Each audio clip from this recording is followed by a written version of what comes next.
Really changes like need it. to happen. Yeah. I think it's a good starting point. I think for October 6th, I think that would give the citizens quite a a couple of different options, and I think it would be we can go from there. So. Mayor Pro Tem, we can have someone on. Hey, Brent, can you hear us? Yeah, sure. So what are your thoughts, Brent? Well, I've had a few or a couple of people who approached me on the timeline, and of course these things take time. And can you give us a overview of the timeline and when we actually turn dirt up to start the hole? So we're as soon as we can get the community to buy in on the concept, we can start in earnest on the design. The design, though, is a 4 to 6 month process by the time you design, bid, etc. So we would be looking at spring of next year. It's probably earliest we'd be. Okay, and then about a year and a half from there for completion. Yeah, this is probably a 18 months to possibly 24 months with everything involved. Okay, thank you. Thank you. Any other questions? Okay, thank you. Now we'll go to update on Utah Valley University with Stephen White.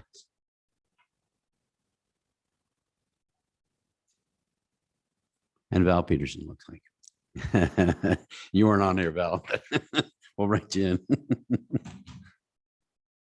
in. Glad to have you. Thank you. We appreciate being here. Lots of exciting things going on campus. And Stephen's here to tell you all about them. And Cool.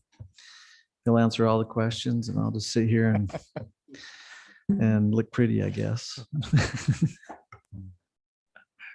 see. I will tell you the pedestrian bridge has been a tremendous success. We have UDOT's, by UDOT's count, not our count. We have a little over 2,000 people a day that are utilizing the bridge, which translates into 300 to 500 less cars across the spooey, which will help lengthen its life cycle. And also is we have less parking on campus, I think, because of the green and because of the pedestrian bridge. And we're actually going to do a traffic study to look at that, because we think that the amount of traffic that we have impacting the neighborhood is actually decreased. That'd be good. Okay, Well, we're ready. Thank you very much. Thank you for the opportunity to be here and for your service that you give to the city and to the community and also to the university. It's a privilege for us to be able to work with the mayor, with all of you as city council, with Jamie Davidson and Bren Bybee and Stephen Downs and the entire city team. So we really greatly appreciate all of you, and to be able to provide an update for you for just the next 20 minutes here. This valuable partnership started many, many years ago. This year, we're celebrating UVU's 80th anniversary. And as we started with some very humble beginnings focused on helping students to succeed, that focus remains today as we help our students to succeed as well. And we do this because UVU is what we call an integrated university and community college, all under one roof, that helps every student be prepared for success in work and in life. And we do that through exceptional teaching and scholarships and through services. And we have some amazing students as a part of this institution. I'll tell you a little bit about some of their backgrounds. 36% of the entire student body are the very first in their family to go to college. And 80% of all the students are working while they're going to school. Many of them have families and children and balancing work demands. 30% are 25 years and older. 19% of students are color. And these students have amazing backgrounds and amazing stories, and they're doing remarkable things. So I'll tell you just a couple of examples of what the students are doing right now and some successes that are taking place. This last May 7th, UVU celebrated the largest graduating class in UVU's history, with 8,729 graduates who received over 10,000 degrees and certificates as they work to accomplish their goals of furthering their education. This last year, For the second straight year in a row, the UVU team of students won the Unmanned Aerial Racing Cargo International Drone Competition, which they're leading out in the pack and building some amazing drones for the future technology as well. Our students also returned to the national dance floor this year to defend their 2 national championship titles and came home with the 3rd straight jazz national championship and back-to-back Division I national champions. And what's been described as a David versus Goliath cybersecurity international competition, UVU undergraduate students competed against master and PhD students and took first place in the world, beating out students from Georgetown, Columbia, Duke, West Point, Air Force Academy, and the Naval Academy as well.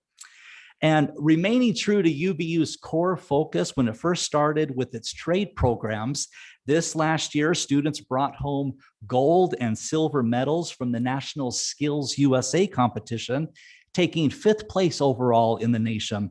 They competed in areas ranging from firefighting to radio production to criminal justice and automation technology. Those are just a couple of examples of some great things that the students are doing. And then to complement that, there's all these different academic programs around campus as well.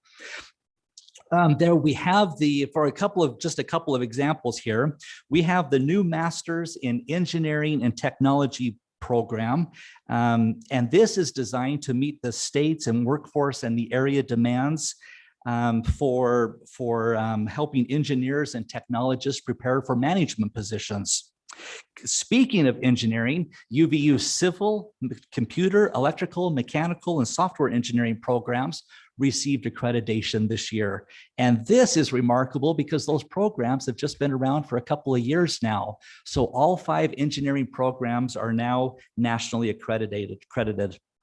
The School of Arts, after taking a 1-year delay because of the pandemic, returned to Sundance this last summer and presented Footloose, the musical. This marked the 13th collaborative show between UVU and Sundance. And the new Masters of Social Work program received full accreditation. This 2-year program prepares students to provide competent care to individuals and families, communities, and to groups within our area. The new Masters of Physician Assistant Studies program received the provisional accreditation, and the first cohort will begin this January.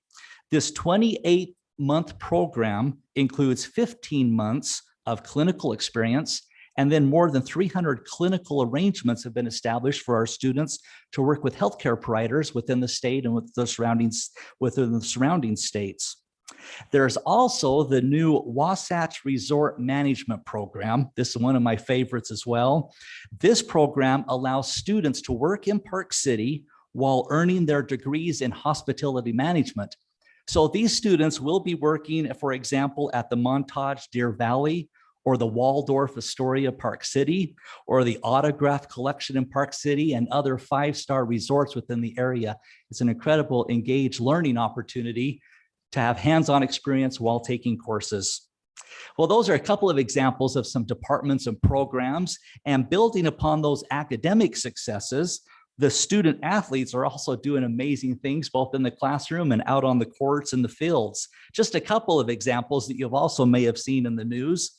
Former Major League Soccer veteran and the Real Salt Lake Star and the U.S. men's national team member Kyle Beckerman was named the new head coach for the men's soccer program.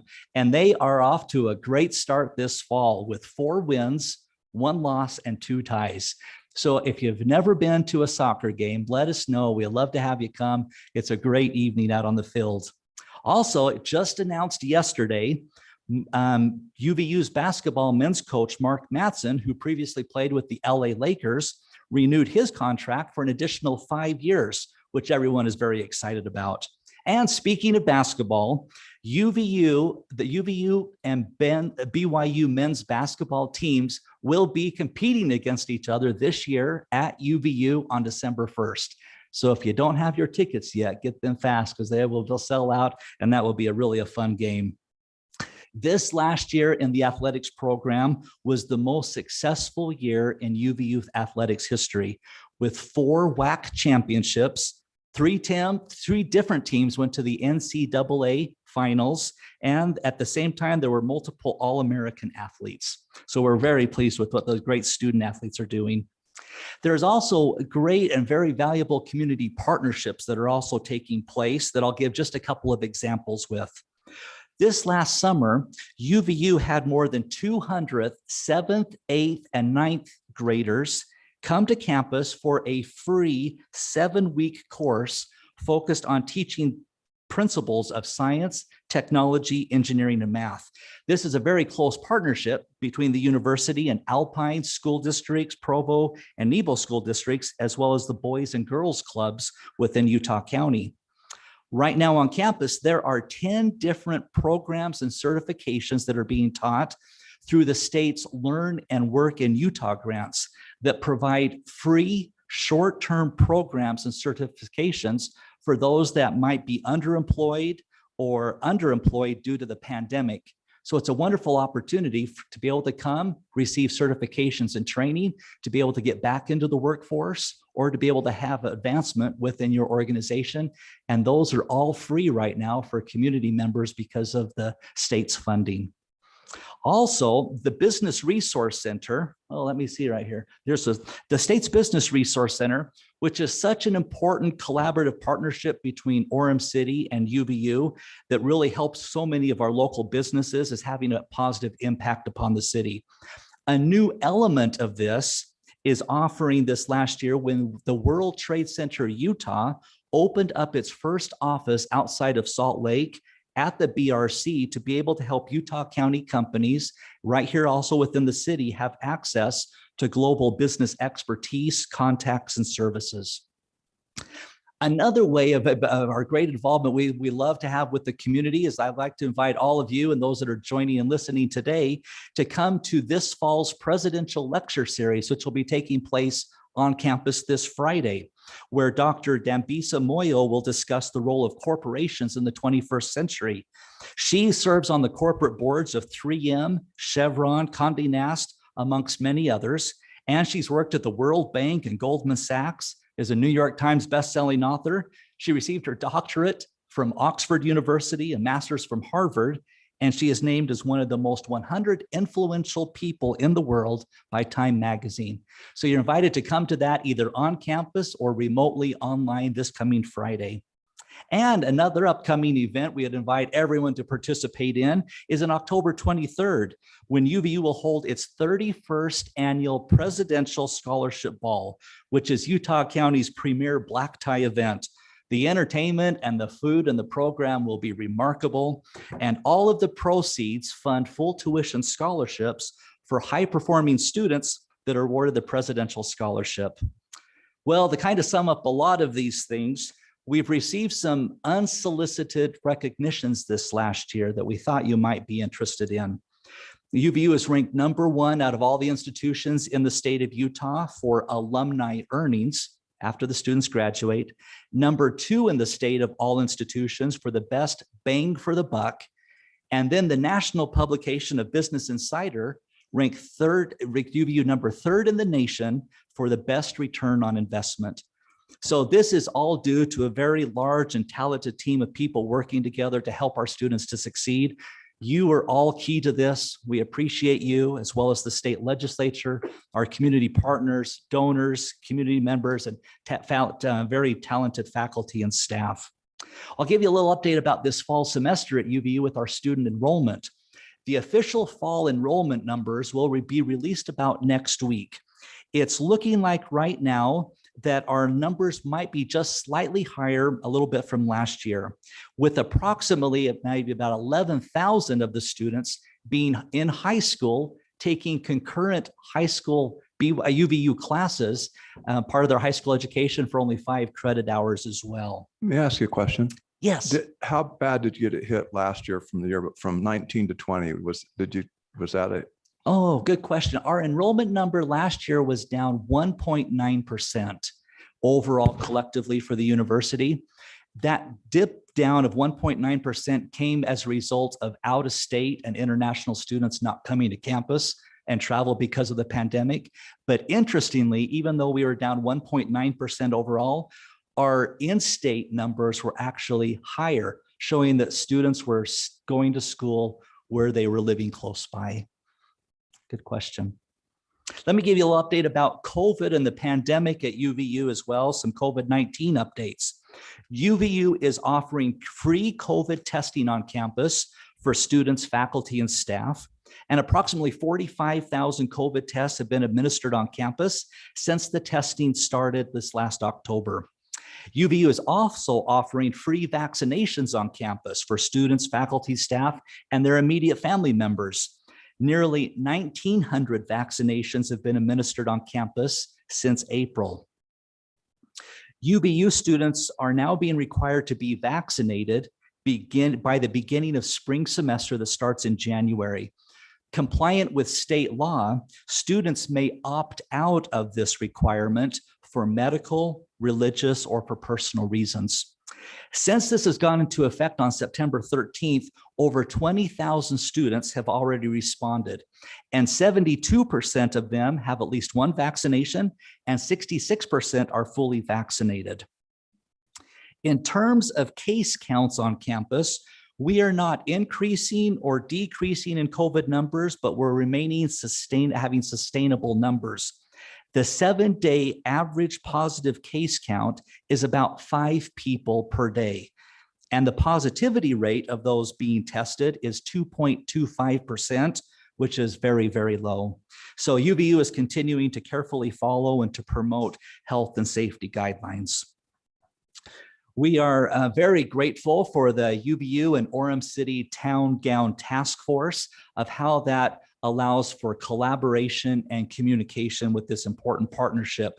In our recent meeting, one of the topics that was discussed was parking. So I'll give you just a little bit of update, and Val Peterson also just indicated that a little bit here as well.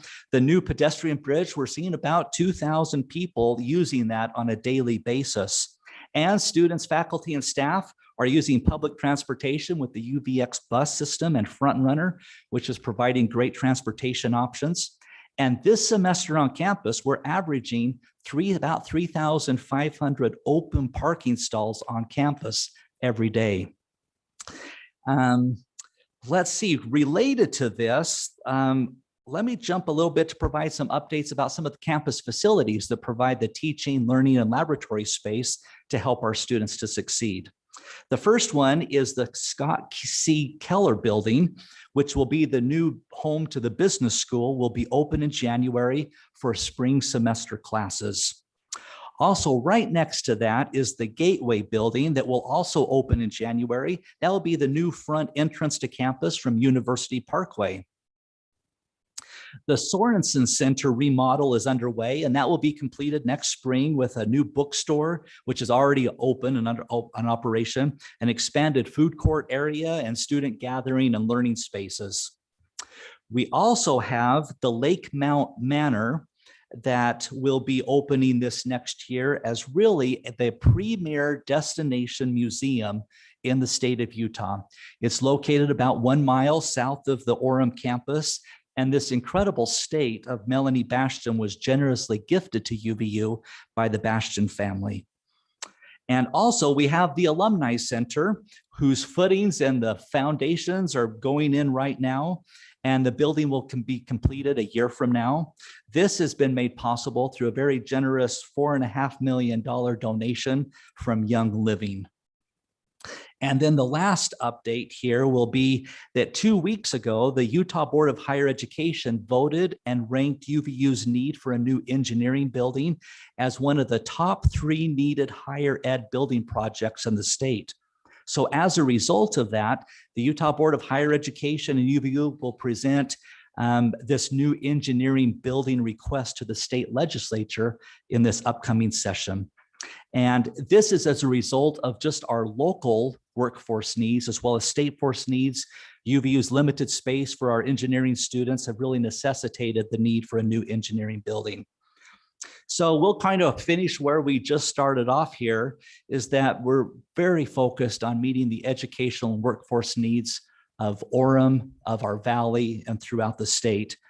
I have given you a lot of information, and it really all comes down to be able to helping our students succeed.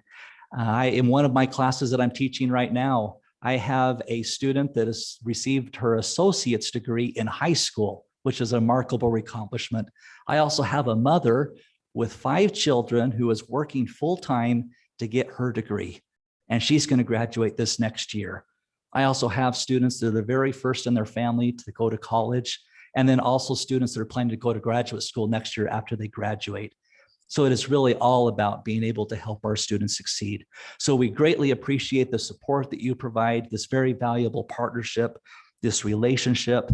And I am, because of some organizational adjustments, I now have the opportunity as Associate Vice President of University Relations and to be able to have responsibility for government relations from the city, the county, state, and federal level. So I am your point of contact and would be happy to help you as well. We're also very grateful to have Orem resident Val Peterson with us here as a member of the legislature, and also his role as Vice President of Administration and Strategic Relations at UVU. So on behalf of everyone at UVU, thank you, and we appreciate this opportunity to give you an update. And recognize we might have just a couple of minutes here. We'd be happy to answer any questions that you might have. I know that we've, well, not us, the PEG development built some new apartments and they're right next to campus. And it's my understanding that they're about half full. Has that, I know there was concern by the neighbors for traffic, for noise.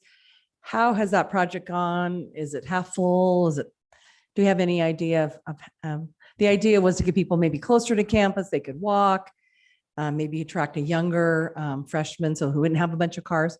Do you have any idea about that, or do I need to talk to the developer?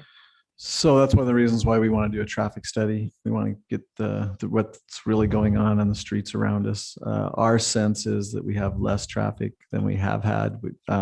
The walking between the complex and the campus is working very well. The underpass that was created that connects that the green with UVU is working really well. They have about 1,200 beds of the 1,600 completed right now. I understand they're about 90% full of that 1,200, and they'll open up the rest of them this January. But like I said, I think the next step for us is really to do a traffic study and count and see what those Have numbers you had look any like. neighbors complaining, or has it been better than they expected? Do you have any idea for that?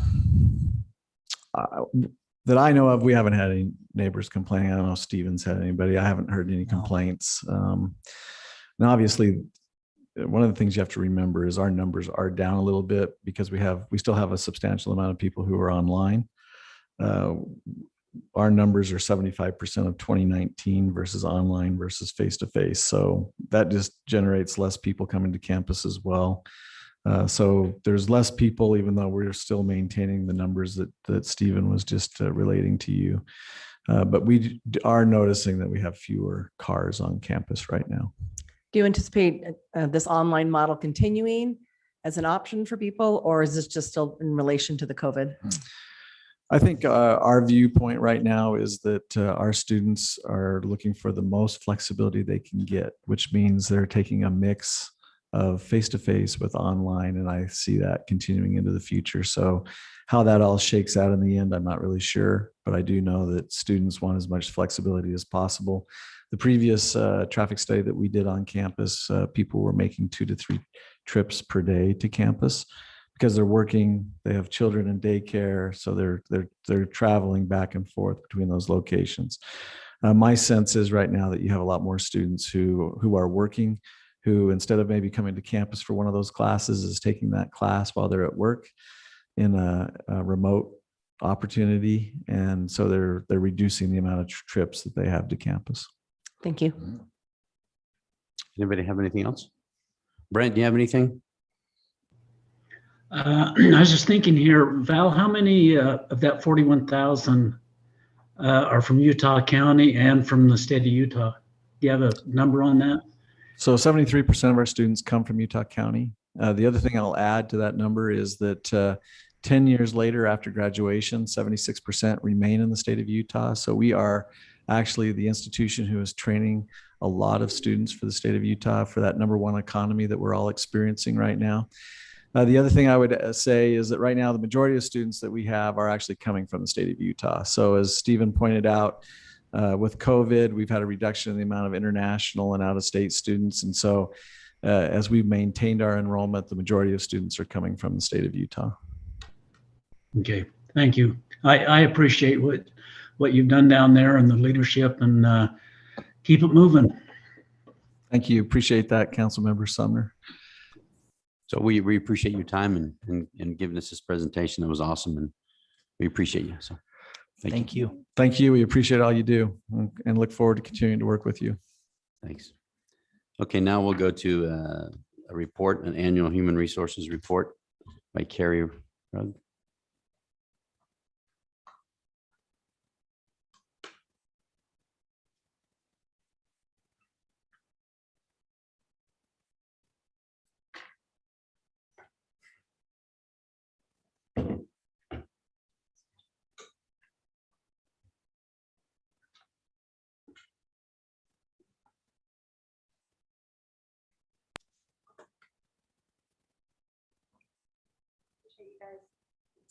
Appreciate you guys meeting with us today.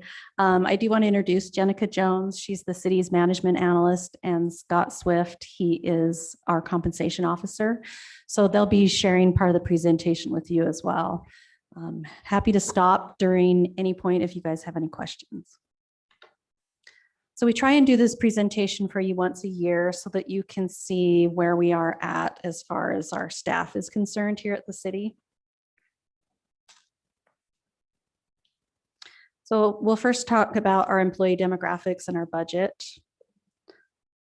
So as of September 1st, a lot of this data will be as of September 1st. We have 433 full-time employees, and across our full-time, our variable hour, our seasonal, part-time benefited, and you as mayor and council, we have a total of 1,081 employees here at the city. And the years of service for full-time benefited employees ranges anywhere from a brand new employee to 36 years of service. The average years of service is 9.4, which is higher than the national average at 6.6. So we're pretty proud of that. And the medium years of service is 6. By any chance, is one of the most senior employees in this room right now? That would be correct. Thank you. Good job, Ernesto. Thanks for taking our numbers up. I appreciate that. You're helping us keep our average higher, so I appreciate that. As far as our demographics goes for gender, for all employees, it's about half and half, 53% male, 47% female. But for full-time employees, we're at 77% male and 23% female. For supervisors, 72% are male, 28% are female. We'll talk about some of the efforts that Councilmember LeRae is helping us with to help bring those numbers up in a minute. But that's our current numbers for race data. All employees, 90% white, 10% other. For full-time employees, it's about the same. As you recall, in December of 2020, we enacted our Equal Employment Opportunity Plan. We have identified that it's really important to our excellence and innovation that we have diversity in our workforce. So we're committed to being the model of diversity among public sector entities. So some of our diversity efforts we have done in the past fiscal year, we've gone on to LinkedIn more often for some of our hard to fill positions, as well as some of our more public positions. And then we are now partnering with UVU. They're having a big job fair tomorrow. And so Scott and Emma from HR are going to be down there doing part of the job fair there. So we're excited to be part of that. We also removed salary requirements and previous salary history from all job applications. That's one thing that really does hurt diversity efforts, is when you ask for those things. And then we have increased our training for current employees and for our supervisors on diversity and inclusion. And then what we have been most proud of and appreciative to the council and mayor is for our first inaugural year of our Women in Leadership Scholarship. We awarded $38,818 to 8 female employees, and many of them are going to UVU. So it's a great partnership that we have with UVU. Looking at budgeting on our personnel expenditures, we spent about 52.5 million in fiscal year 22 for personnel. And that's through out all of the funds. Through the general fund, we spent about 41 million and then 11.5 from other funds. Diving a little bit deeper into that by departments, you can see that the police department is about 28% of all funds. The public works is next at 21.4, and then the fire department just above 16%. And then all the other departments are under 10%. Just looking at the general fund and not the other funds, the police department's at 36% of spending, 20% is the fire department, 10.5 for public works, and then everything else is below the 10% mark. With that, Jenica is going to talk about benefits. So I'll just provide a quick overview of some of the benefits, the main benefits that we provide as a city. So this chart just shows the historical cost breakdown of the cities and employees' cost for the highest deductible family health coverage plan. This is the most common plan used by employees. So that's the one we're displaying. So you can see that in 2015, the city's cost for both the coverage and HSA contribution was about $13,500. And then in the current year, that's risen to about $18,400, which is a total increase of about 36.5%, which equates to about 5.5% per year.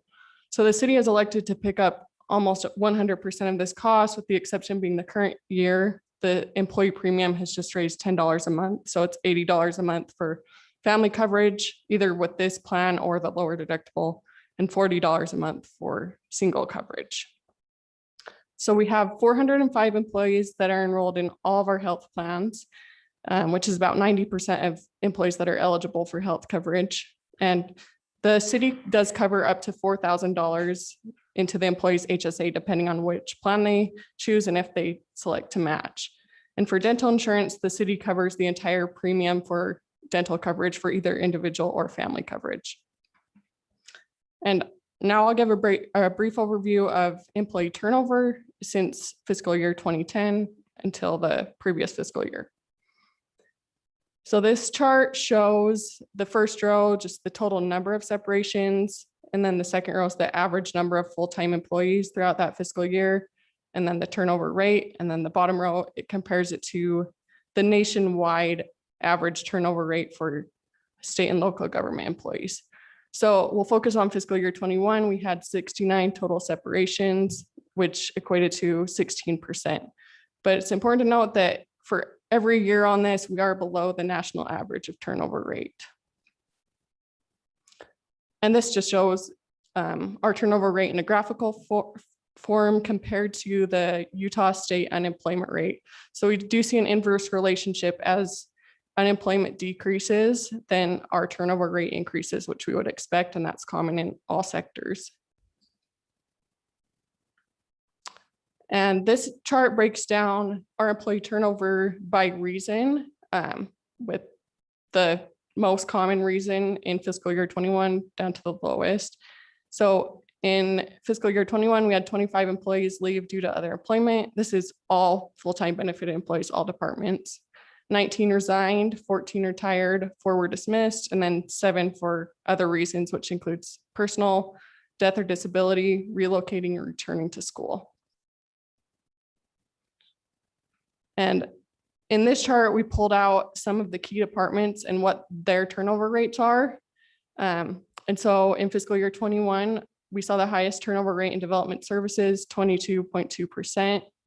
And then all other departments just encompasses everyone that's not singled out on this chart. So not development services, not public works, not sworn police and fire, but every other city department. The turnover rate was 17.6%. Public works was 16.3%. Sworn police was 15.1%, and sworn fire was 10.8%. Before you go off this slide, I'm guessing in 2006 and 7, we had similar kind of turnover in our development services where contracting was up dramatically and there was temptations for them to go to more lucrative things. I don't think either of you were here in 6 or 7, but I'm assuming that's accurate. Jamie or Carrie, maybe you can confirm that, and not asking you to go back that far, but I'm guessing. That would be my guess too. And right now, our biggest turnover is with our building inspectors and our engineering department. That it's just a really tight market for both of those things. But we have also done quite a bit to try and attract some new people. We started an apprenticeship program for our building inspectors, and that was very popular and has been successful so far. So yes, I would say it would probably similar. Equally as noteworthy, it was 0 in 12 and very low in 11, when things That's were a right, little with the bit tougher. recession. Yeah. If I may too, I mean, I think there's some pretty significant projects that have taken place in the last number of years that have made it difficult to retain employees. The Salt Lake International Airport, for example, almost $4 billion project, a lot of public works type employees, construction trades are up at that project alone. So you can see that as the state has grown and developed, it's become increasingly difficult for us to keep some of our employees. One other thing I wanted to note too is how low our sworn police and fire turnover is for this last fiscal year. That's due to a large part with your approval of the new STEP and career ladder program that we put into place last October. So we appreciate that. I have a question. Do you know how we compared to other cities like Provo, where our retention rate's higher than like Provo or Pleasant Grove? Do you have any idea? Have you compared those at all? We don't have specific data on that. We can look for it if that's something you're interested in. I'd just be interested because, you see Salt Lake is they're having to raise their rates. I thought it was 30% increase because they can't get enough people. And I'm just wondering if like you said, our career ladders are helping and help us maintain it. But I'm just curious with our neighbors and how we're doing. So Sure. Thank you. And then this chart is a little bit redundant. It's just a graphical form. So we can see across all city departments, it's generally risen over the past 10 or so years, depending on the year, what department is the highest turnover rate. But again, we see that inverse relationship with the lower unemployment rates we're seeing.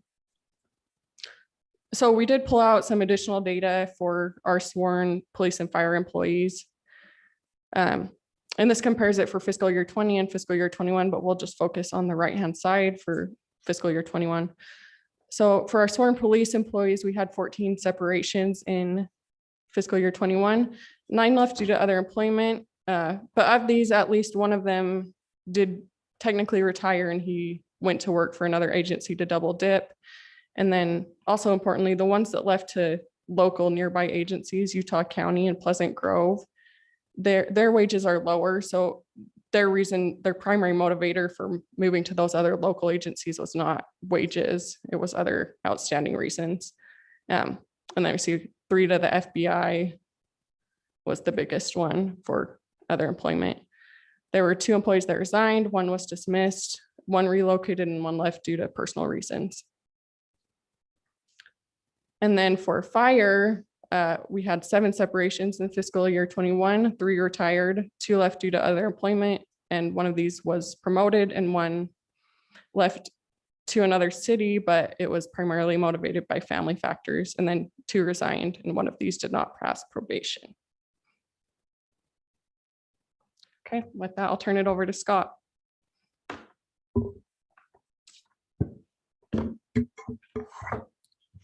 So I'm going to talk a little bit about our recruitment efforts.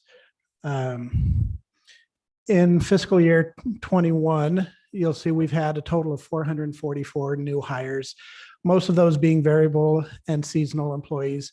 But we did have 78 full-time employees that were hired, and you'll see here particular which departments, police, fire, and public works having the most new hires. But if we pull out the sworn officers against the civilian employees in the police department, public works actually has the most new hires in this fiscal year. Currently, as of a week ago, we do have 25 vacant full-time positions that we are looking to fill. again, kind of correlating with what we saw on the last slide, Public Works has the most vacant positions,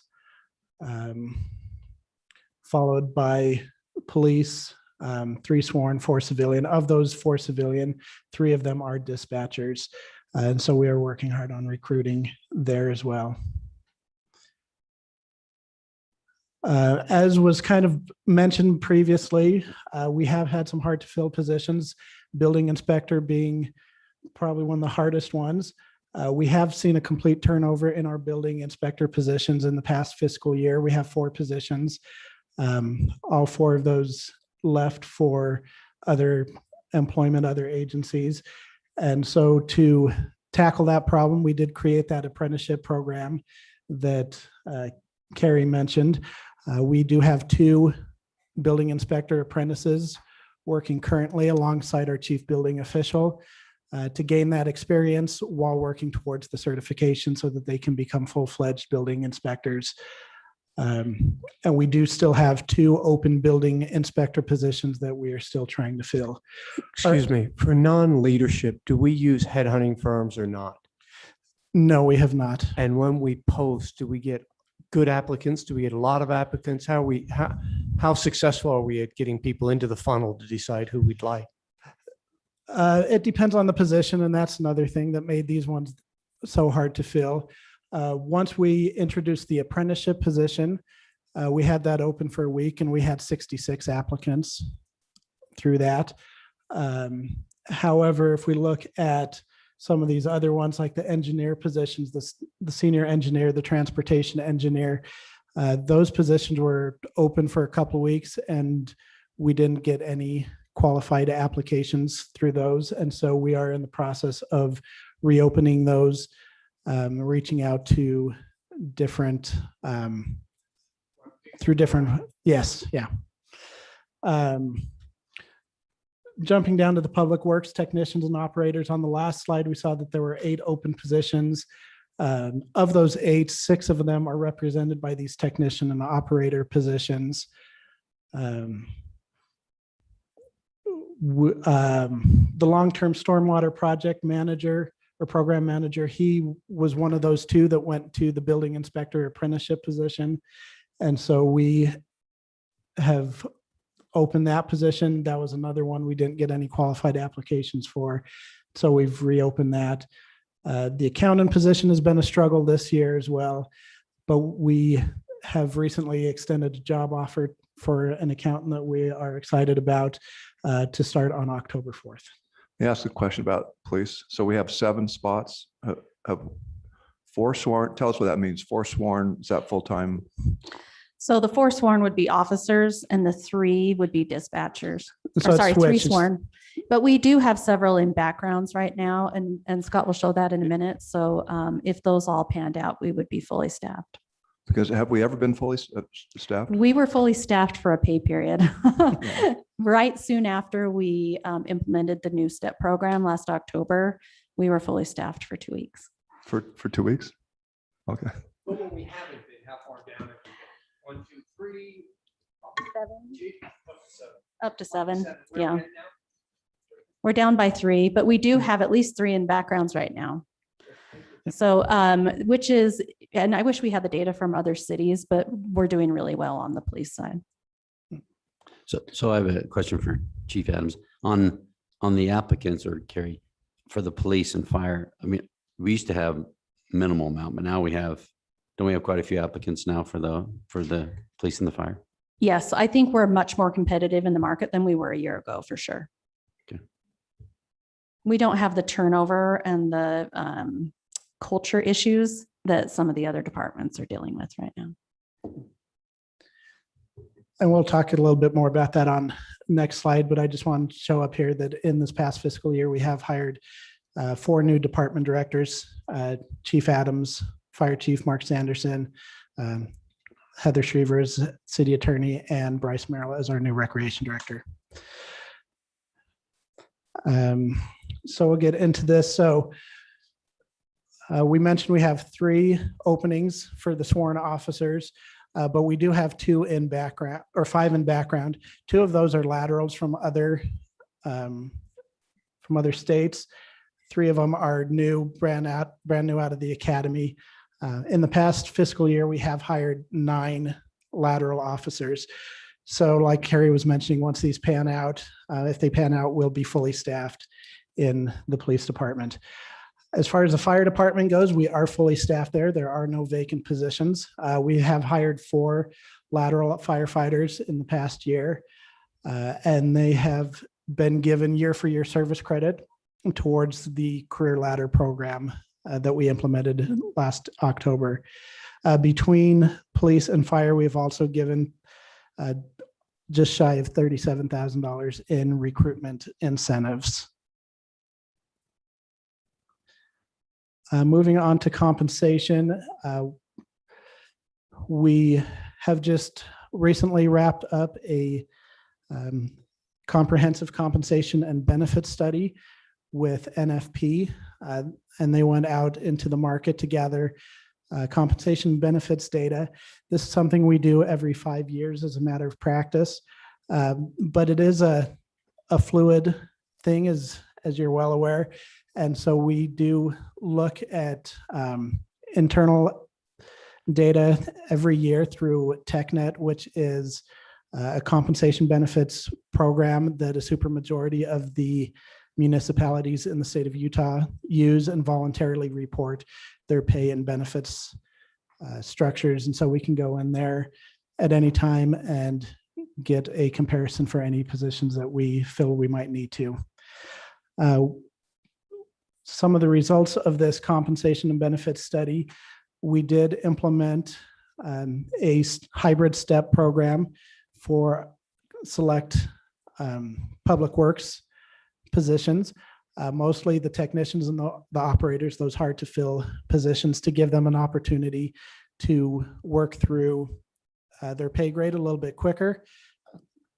It is our hope that this will also help to increase retention and improve morale within the department in these positions. Just really quickly, there's the police hybrid step program and the fire hybrid step program that we implemented last October. The results of the compensation and benefits study came back that at the time of the study, they were competitive with the market, which we have seen in helping us with our recruitment and our retention and getting fully staffed and almost fully staffed in the case of the police department. And then we have also completely redesigned our compensation program, new grades, new ranges. All of the positions have been placed appropriately based on the results of that compensation study. And then unless there are any questions, I'll turn it back over to Carrie for training and development. I did want to mention a little bit about the police. We are aware of pay changes that are going on around in Salt Lake County and other entities that they're giving significant pay increases. So we are watching those very closely to make sure that we don't fall behind the market. Okay, employee development and training. We've really been focusing on that in the last year and a half. We used to hold sessions once a month for supervisors in person. Now we've moved those virtually, and that's increased the amount of supervisors that participate in these sessions. Our goal is to make sure that all of our supervisors have all the skills, the leadership and the management skills that they need to be successful supervisors. So you can see some of the topics that we've discussed in the last year. One of them that I'm pretty excited about is that we had Chief Mark Sanderson do a 3-part series over the book called The Culture Code, and that was very popular. And we use a lot of our leaders in these leadership trainings so that some of our lower supervisors get the opportunity to learn from our executive teams. Then we also implemented this last fiscal year a new session, and this is for all employees, not just full-time employees, but all city employees, seasonal, variable. All employees have the opportunity to attend these sessions. And these are very basic sessions that teach you the basics that you need to be successful in your career. So how you can interview better, what you can do to be prepared for a leadership opportunity in the future, what it means when you become a leader in the organization, and what's the difference between a manager and the leader. And then what's your why? Our new session in October, we'll be talking about what it is that you can do to find happiness here at work. And we'll be hearing from many in the executive team on that. So for our COVID-19 efforts, just thought we'd talk about that really quickly. We did have an on-site vaccination clinic last week. We had quite a few employees sign up for that. We were happy with the turnout there. We are actively tracking COVID-19 and cases and exposures in human resources so that we know which departments are hotspots. We've been providing reusable masks as well as N95 masks for employees. We've tried to improve safety measures. We've done all of our open enrollment, or our new hire enrollment now is all paperless so that there's less face-to-face time with employees in human resources. We encourage social distancing. We've done improved supervisor trainings, and the city has enacted some remote work options as well. So that's the end of our presentation. Happy to answer any questions that you have. So how many people are working remote now? I mean, So- is it like 3 days on, 2 days off or something like that? Or Right now, I think our policy is that we allow employees to work 1 day at home a week. They do have to sign a contract, and it is not a right, but a privilege. So we can pull them back if it's not working out. Brent, do you have anything to ask? I'm good. Okay. I'll make a comment. Terry? So Carrie, just a comment, which you know, but I hopefully the employees of the city know that private versus public, having full dental insurance is really unheard of in the private sector. And having your health insurance capped for the last 10 years and never moved a penny is unheard of in private sector. And then this last year, you went up $10 a month.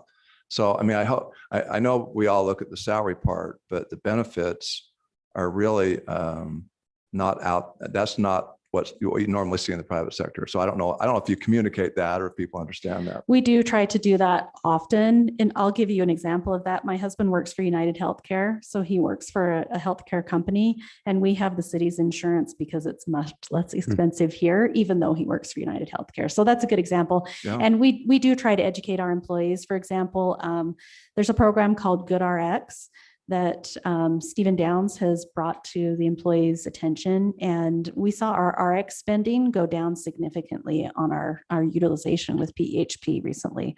So we do a lot of education for that. I did want to comment also, if it's okay, about the women's leadership. And I know I just met today with Tara, and I think we've got some great women, and I don't know how the other people are doing, but I can tell you that she's doing well. And I feel like she feels support from Chief Adams as well as other people. And I think it's been a great program, and I commend you for that. I think sometimes women just need some confidence and a little bit of saying you can do this. And I think it's been great. Have you heard from other women? Are they having success? Has it been positive overall? Absolutely. And I really appreciate you bringing that up. I know that your support has been very instrumental in getting this passed. So I appreciate that. I have heard from some of the mentors and the mentees, and they both find a lot of value in that relationship and also the support that they get from each other. So it's been very successful so far. Excellent. Thank you. You have anything, Tom? No. I just want to make a comment on to let the employees know that we do support them. And if you look at the last 5 years, we did the analysis and the grade changes. I think that's a good thing. But I think the reason that Salt Lake City's increased their rates by 30% is because they wanted to defund the police, and everybody left. So they're still down by 50, 60 things. So just let our police and fire know that we support them and that we will not be defunding the police or the fire. So with that note, I think we appreciate your time. Thank you. Appreciate it. Okay, so do we want to, is the food here? Okay, so we'll take a break for dinner. And Debbie, would you want to say the prayer for us, please? Do it here or in there. Okay. Our Father in heaven, great with the opportunity we have together and to enjoy a meal together. We appreciate the opportunity we have to serve with the city, and we ask for thy spirit and wisdom as we look in things that will benefit our community. We ask a blessing on the food to our nourishment and strength, and appreciate those who have arranged this for us. And we ask these favors and blessings in thy holy name of Jesus Christ. Amen.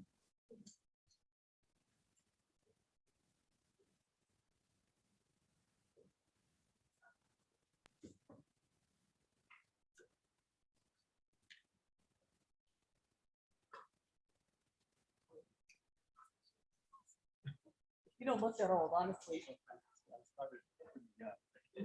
Like in your 20s?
No, it is cranked all the way down.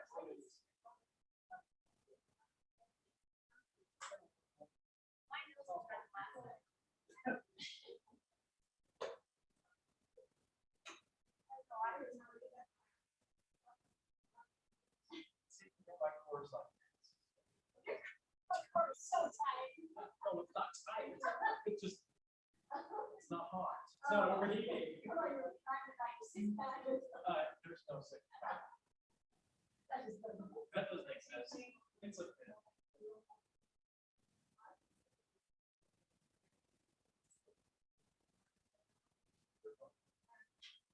shakes.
Yeah, I know what you're talking about.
Hey,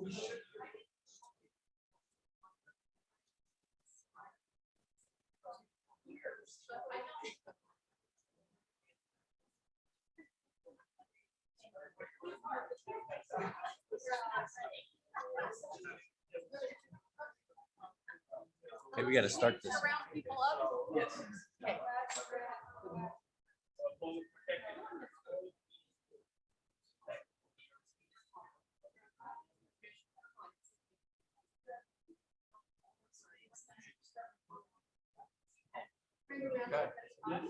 Do it.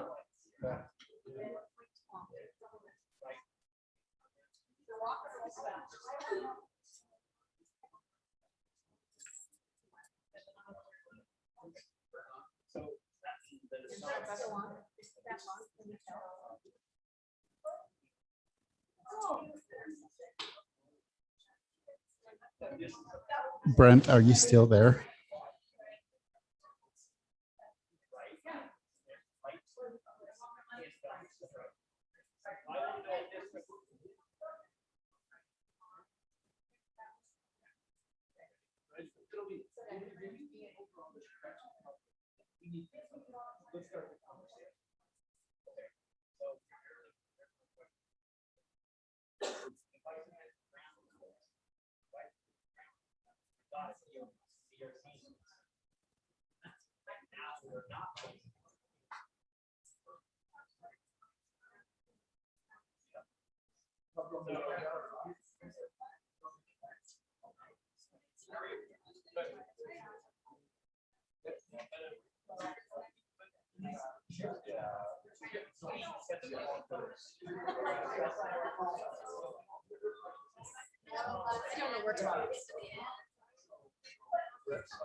Could we have the city council members come forward so we can review our agenda?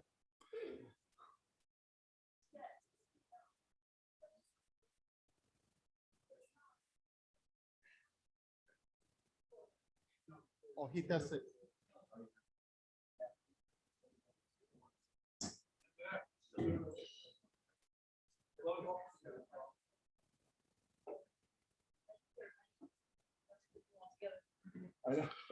So Brent, can you hear us? Brent? Are you on the phone? Okay. Well, as a city council, we're going to go ahead and go over our agenda before our city council meeting. Thank you, Councilmember Spencer, for filling in for me. So tonight we'll have our personal appearances. We have consent items. The first one is the approval of meeting minutes of council meeting September 14th, 2021. Next one is appointments to boards and commissions. Heritage Advisory Commission, that's a reappointment of Russ Snedden. And next one is an ordinance on city code updates, an ordinance amending various chapters, articles, and sections of the Orem City Code. And the last one is a resolution on our 2021 utility financial plan. Is everyone comfortable with consenting to these items? Okay. I will have a consent. I will have a issue with 8.3. I want to have a discussion on it. So, okay. Would you like to move that to a scheduled item? I would. Okay. So Jamie, when we move that to a scheduled item, would that be in this meeting or the next meeting? I think they need to do that by motion. Right. But then to actually, In the formal meeting, when you review the consent calendar, just ask, is there any council members? No, would I know like to that. move that? and once we decide that we want to move this one item to a scheduled item, Is that a scheduled item for this evening Yes. or for our next city No, council? meeting? yes, it's for Okay. this evening's All discussion. right. No, that's fine.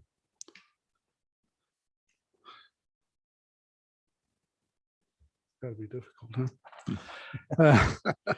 So our next one is scheduled items, public hearing resolution on the Crandall Orchard Open Space Conservation Easement Resolution of Support. The presenter is Matt Taylor. Is Matt here? He will be, Mayor. He's just down the hall in his office. Okay, anything you wish to bring up with this? I will just go over again what we did in the work session last meeting, and then there needs to be a period of public comment in order for it to take a step forward and be reviewed. Okay, and it is a resolution. So, Correct. Resolution of support. okay, Mayor, may I Yes. ask a question of Mr. Peterson? Mr. Peterson, were you referring to the code update or the utility plan, 8.3 or 8.4? I'm referring to the code update on Okay. 8.3. okay. Then from there, Jamie, any items that you have? Just a couple of informational items, Mayor, if I may. Just Sure. want to wish Councilmember Spencer a happy birthday tomorrow, and we'll have treats in the council conference room recognizing his special day tomorrow. The Utah League of Cities and Towns, their conference kicks off tomorrow at the Salt Palace. I know several of you are registered for that meeting. Just wanted to remind you that that is scheduled to go beginning tomorrow morning. And more information about the conference is available at ulct.org. Also want to follow up with you that per a majority of the council, we will go ahead and cancel the scheduled city council meeting on October 12th. There are just not scheduled items that have been noticed on that meeting. And so there's just really not a reason to hold the meeting, but for the sake of the meeting. So we're going to cancel that per your direction. Another calendar reminder, I believe Christy has communicated with you as well as in a email that was sent to the city. The annual Touch a Truck event is returning this year, the 9th of October at the University Place Orchard Park from 10 a.m. to 2 p.m. Just invite all of you to participate and attend that. It's always a well-attended event with many children who have an opportunity to experience and touch all of our equipment that we use, as well as we have some partners who are joining us, construction contractors and other government agencies that are participating as well. Just by way of information, the restrooms here in the city center, both the gender neutral bathrooms that are now to the north of the city council chambers, as well as the renovated restrooms down towards our 311 center are now open. And I think as staff, we're excited about that, and we appreciate everybody's patience in getting that work done. And finally, just an update relative to parking. I just want to make sure that you're aware there were particular parking concerns associated with the Axis Apartments off of Geneva Road, as well as another project along Geneva Road, South Geneva Road, the fields at Lakeview. We have had some very productive conversations with the property owners and managers of those developments, and we are putting in place parking arrangements that can accommodate additional parking for example, the Axis Apartments.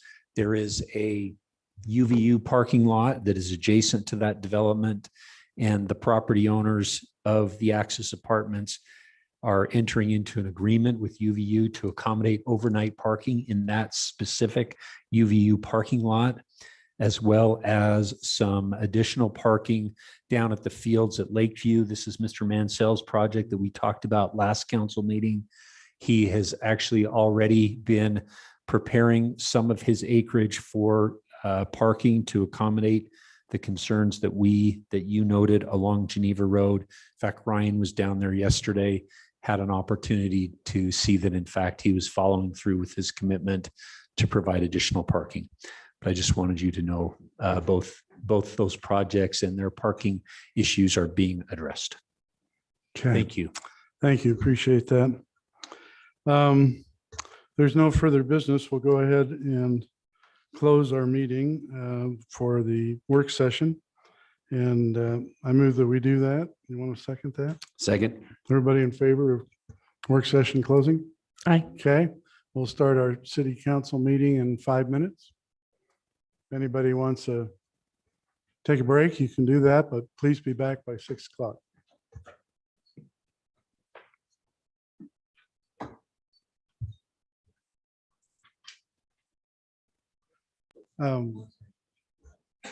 Steve Downs, could you come here for a minute?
All right. Hello. Hello. Ernesto? Hello. Ernesto? I'm not on, but my light's on. We good? All right, if we could have the council come back to the dais so we can start our meeting.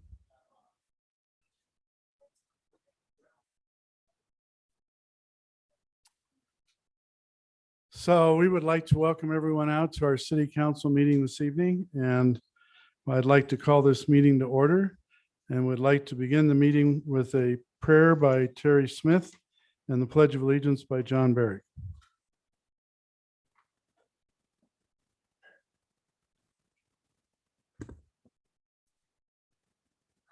Our righteous and eternal Father in heaven, we thank thee for the many blessings that we have been given, even for citizenship in this land of freedom and democracy.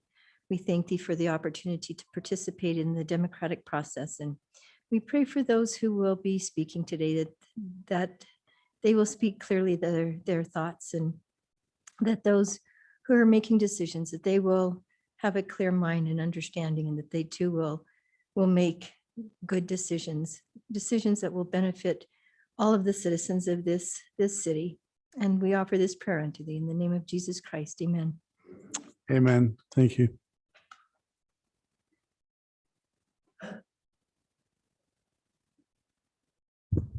All rise. Please repeat after me. I pledge allegiance to the flag of the United States of America and to the republic for which it stands, one nation, under God, indivisible, with liberty and justice for all. Thank you. Thank you for the pledge. We appreciate that. Jeff Lamson is not with us this evening. Brent Sumner is on the phone, I believe. Brent, are you there? Brent Sumner? Okay. Well, hopefully he'll join us. I want to make a special announcement for a birthday. Janelle Pugmire, our reporter with the Daily Herald, is watching us as we stream live, and we wanted to wish her a special birthday, and we love to work with her. So if we could give her a round of applause, please.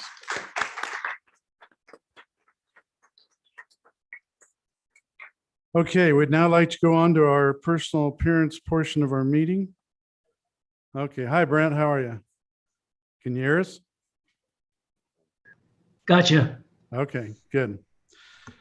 So time has been set aside for the public to express their ideas, concerns, or comments on items not scheduled as public hearings on the agenda.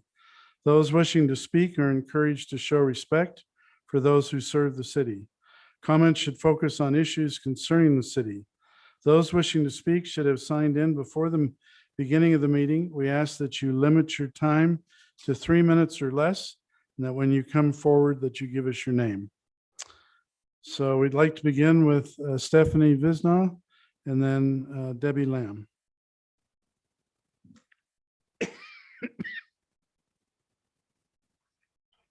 Stephanie Visna. City Council, thank you for continuing to pursue changes to the State Street districts. I would venture to say that we have all learned a lot these past several months.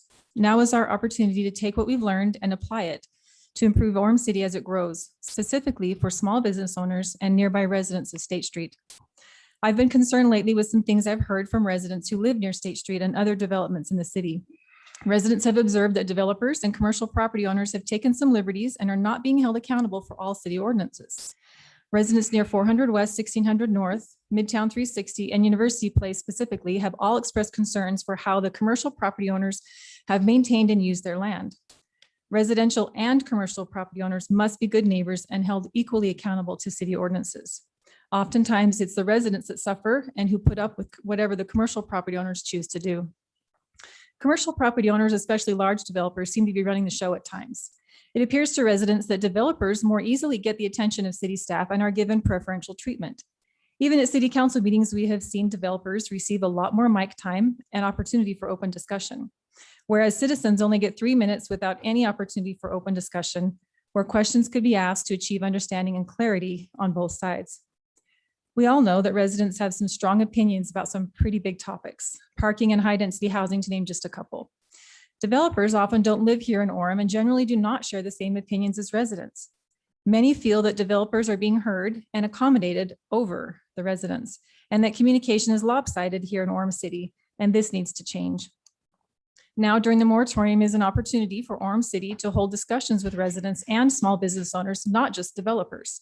Every small business owner I've talked to that owns property on State Street is frustrated with the master plan for one reason or another. It is clear to me that the meetings held years ago presenting the State Street Master Plan did not present an accurate picture. I know several city council members who would agree. I would appreciate hearing from the council what is being done to move forward during the moratorium. It is my hope that meetings are being planned where a balanced perspective can be achieved and where accurate and honest information is shared. Maintaining transparency with citizens is crucial to achieve full understanding. I thank you again for all the work you've done as a council to listen to and act on what residents want for Orem City. Okay, now hear from Debbie Lamb.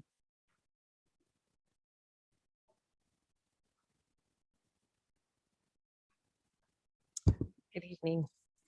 So I wanted to let you know that I have actually lived in the Hillcrest neighborhood on 1000 South and 500 East for about 30 years now. My father grew up in this neighborhood. He raised his children, and I am currently raising my children in this neighborhood. I'm here to discuss some concerns that we have regarding the Hillcrest neighborhood. First, let's talk about the Mall and Woodbury Corporation. Woodbury continues to purchase property in our neighborhood and then use that for commercial use. The problem with this is that our neighborhood is zoned residential. For example, the fence off the property of 1070 South, the property that is housing all the construction equipment, zoned residential. There is a large fence around the property. I'm concerned that the fence is illegal. It is right up to the sidewalk.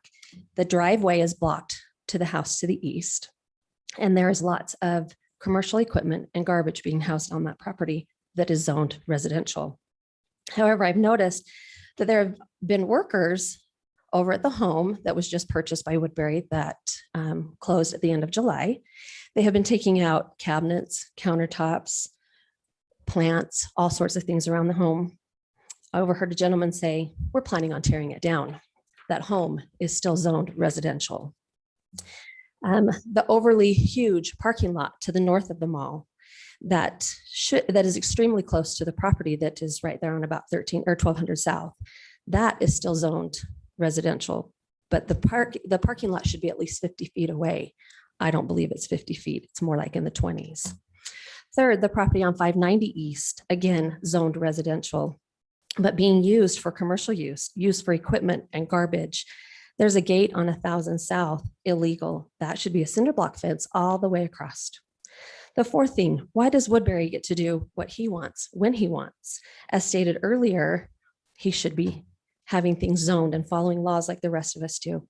He's not in compliance with several city codes or zoning. These zoning laws are in place for a reason, to protect our neighborhoods.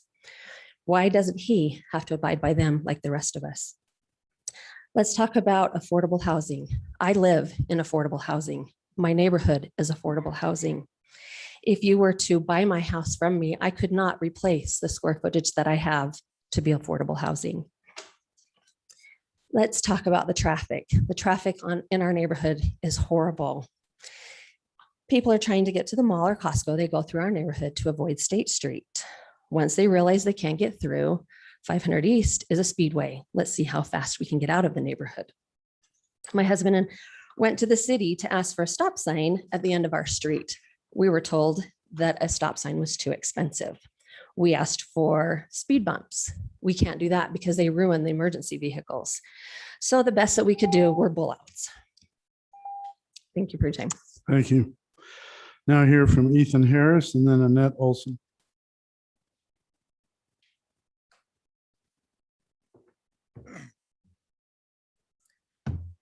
Members of the council, my name is Ethan Harris. I have been a resident of the Hillcrest neighborhood for almost 6 years.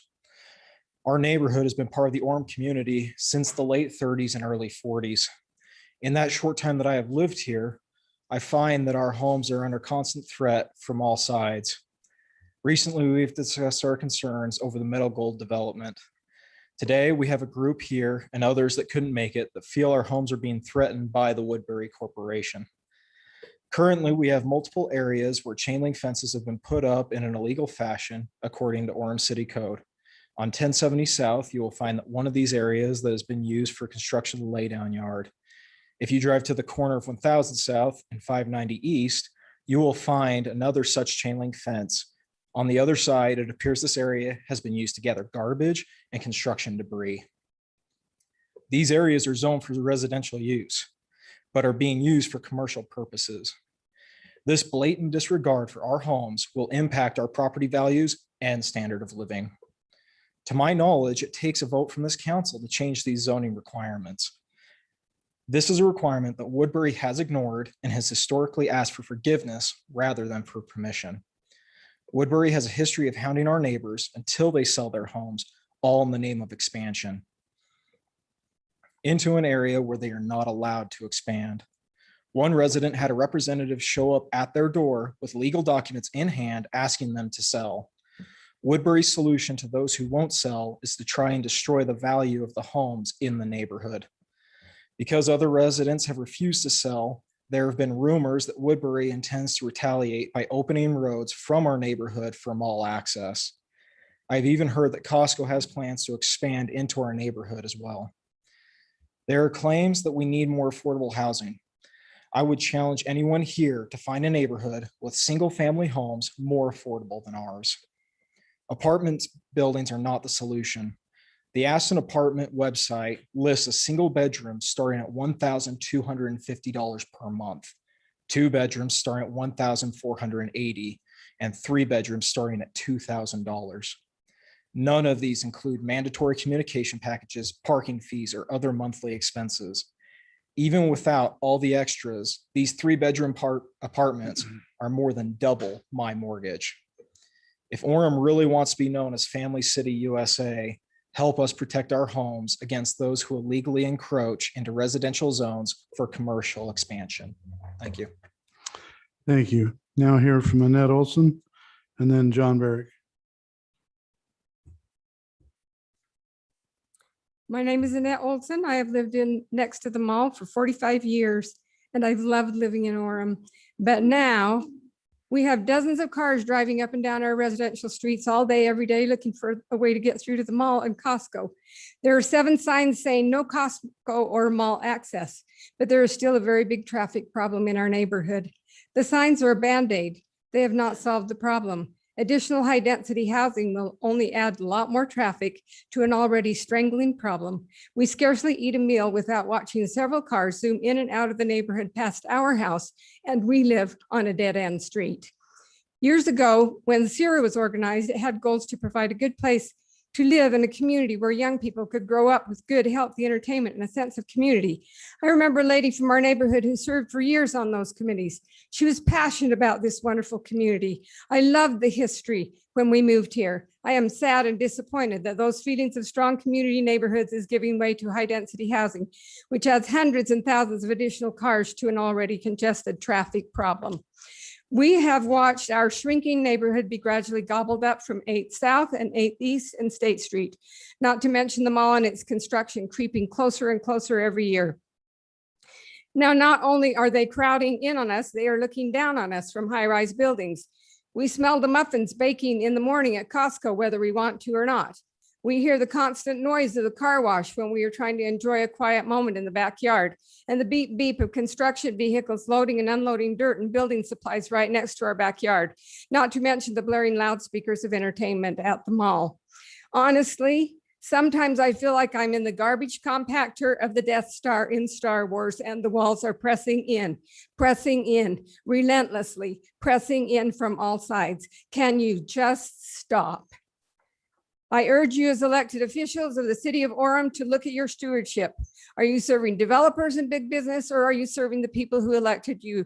Because you promised to preserve the feeling of families and safe neighborhoods and a great place to live and raise families. Are you upholding the laws and statutes and regulations of new developments and land use that are in place in Orem? Or are you allowing favors and relaxed requirements of developers and big business? Are you protecting the interests and rights of the citizens that already live in Orem and pay taxes and create strength in neighborhoods? Or are you looking to fill up Orem with lots of people who have little permanency in their lives and hop about from one apartment building to the next, never making a contribution to the community except to buy groceries and gas for their cars? Please support us as Orem residents. Please support and preserve our neighborhood. Thank you. Thank you. John Barrick.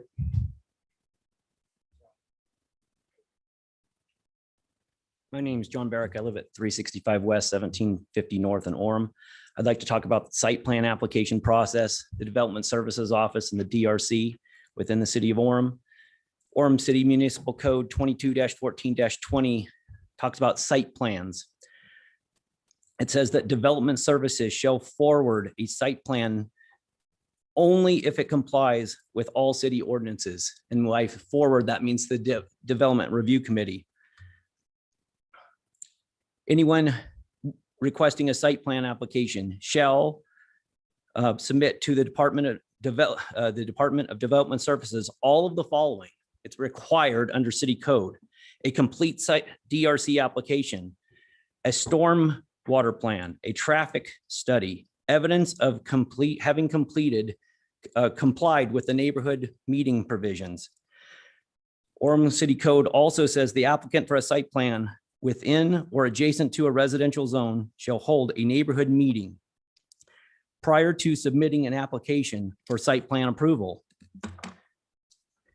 The application for a site plan approval shall include, and it must include, a list of individuals who were notified of the meeting, roster of attendees, and copy of minutes. This is required to be submitted with a completed application, DRC application. Through grammar requests, we know that certain developers have filed applications that Orem Development Services Office has deemed complete without compliance with the neighborhood meeting requirement. Yet Development Services Office has violated our grammar request as well, which we've discussed with the Utah Ombudsman's Office and the Orem City Attorney's Office. For one project, fees were paid on April 13th. An incomplete application was filed on April 14th.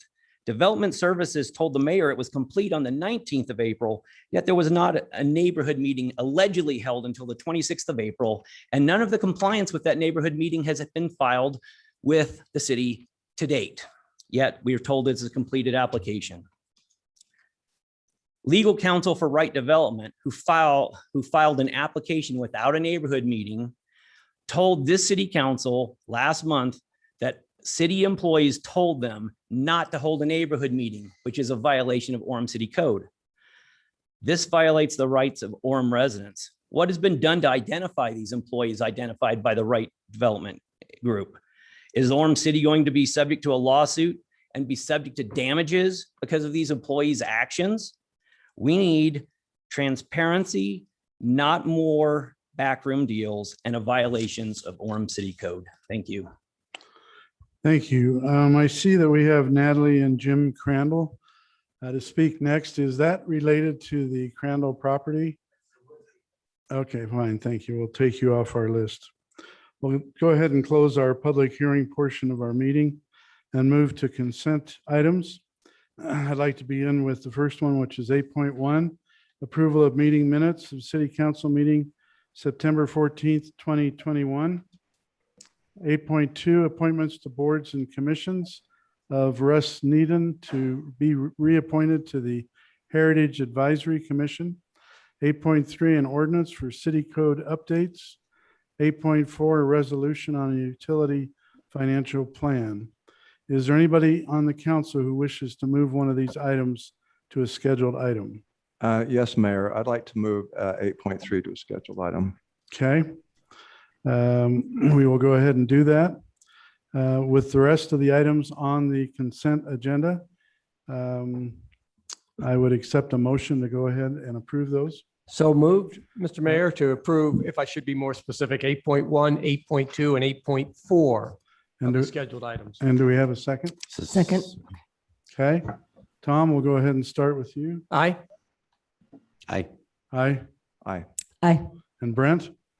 Aye. Okay. Consent agenda is passed with the one item being moved. We'll now go to our scheduled items. The first one will be our public hearing resolution on the Crandall Orchard Open Space Conservation Easement Resolution of Support. Presenter is Matt Taylor, if he is here.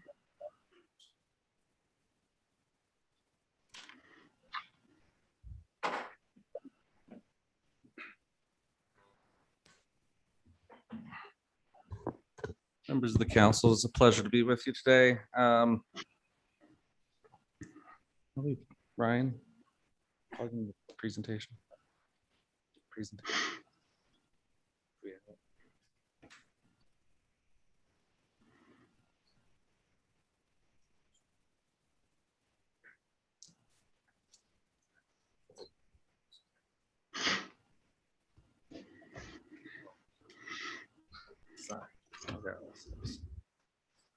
Yep.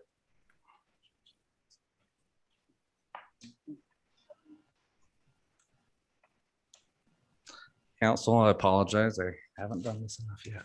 We'll be ready next time.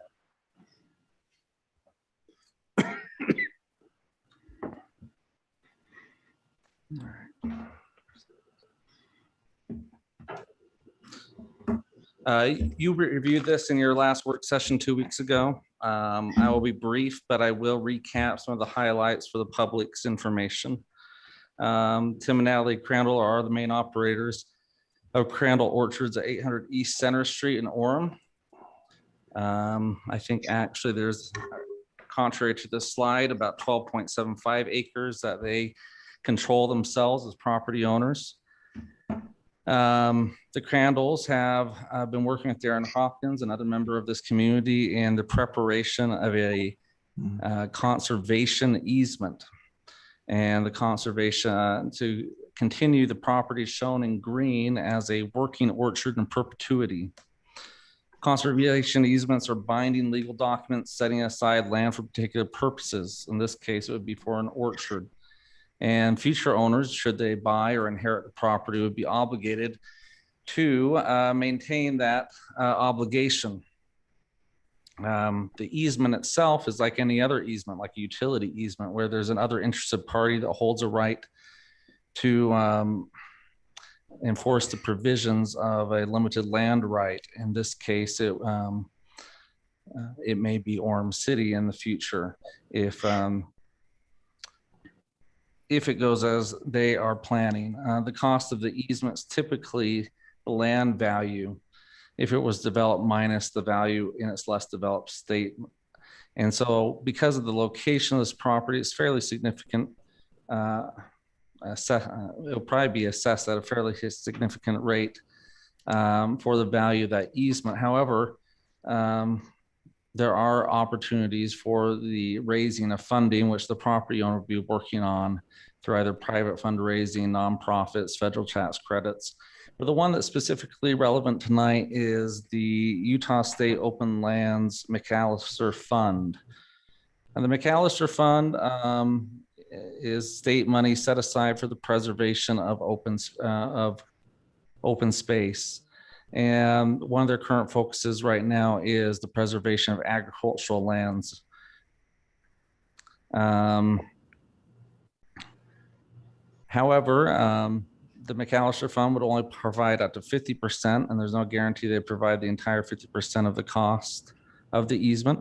And they do require that if they approve the funding, Orem City would hold the easement.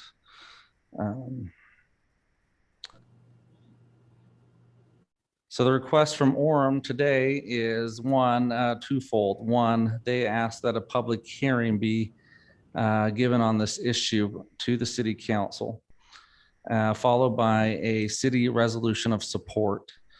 The resolutions before you, there is one note in there that I would highlight, in that the language is such that, and I'm going to go back to this slide, there are other property owners that are adjacent that are also orchard properties. They are not included in this proposal. However, the way this resolution reads, that if they should voluntarily elect to participate in the future, this resolution of support would cover those additional properties that are currently operating as orchards in that vicinity. Those are specifically identified in Exhibit A.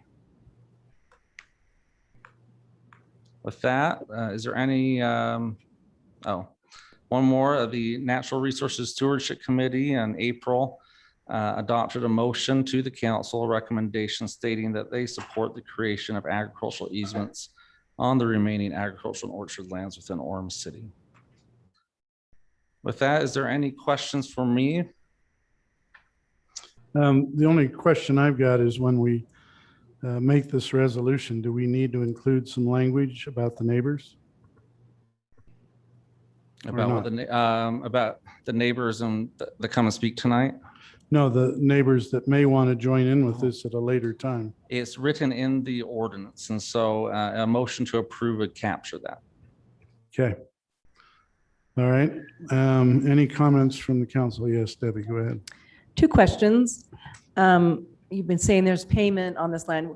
who receives those payments? Is it paid to who? Like, So the property owner would remain the property owner. And until such time that they either sell the property or it's inherited by others. but if they get money from the state for this grant, do they retain the money?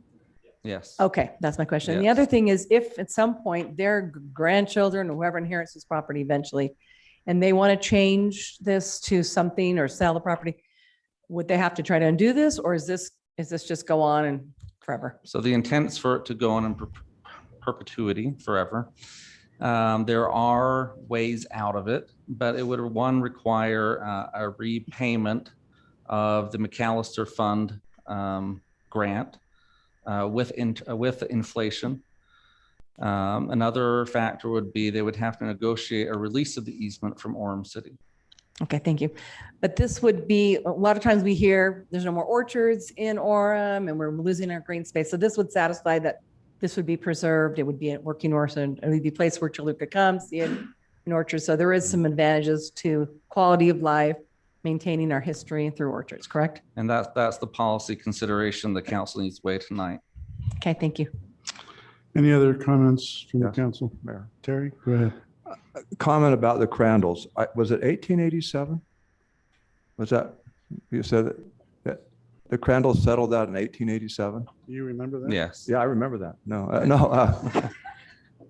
So just a comment about Tim and Natalie. These are just amazing citizens, as is their family, an extended family. And what a great thing this would be for the community. Since many of us remember when this city was orchards, including the Hillcrest neighborhood remembers that very well. And so I strongly support this. And I think it's a great sacrifice for the Crandalls to do this and to continue to have. And by the way, in about another week or two is apples. So everybody needs to stop by and get apples or apple juice from this family. So I strongly support it. I'd love to have this corner of our city stay with what our heritage once was. Okay. If no other comments, Dave, do you have a comment? Yes, so Matt, I have a question. So on this resolution of support, what does that do? What are we doing? Essentially, the McAllister Fund requires a letter of support from the city before they'll consider an application for the grant funding. So you're basically saying we support the direction that they're headed. And the McAllister Fund has confidence that you're supportive of entertaining the idea of entering an easement down the road. It doesn't obligate you to do so, but they know that you're open to the idea and willing to discuss. And the city holds the easement? If executed at the end of the process, yes. Yes. Okay. All right. If no further comments from the council, we'll open it up to the public. Anyone wishing to make a comment, please give us your name and hold your comments to 3 minutes. We're now open for public comment. Mayor and Council, Don Risky. Leah is my wife. We are property owners in the area of the Crandall Orchard.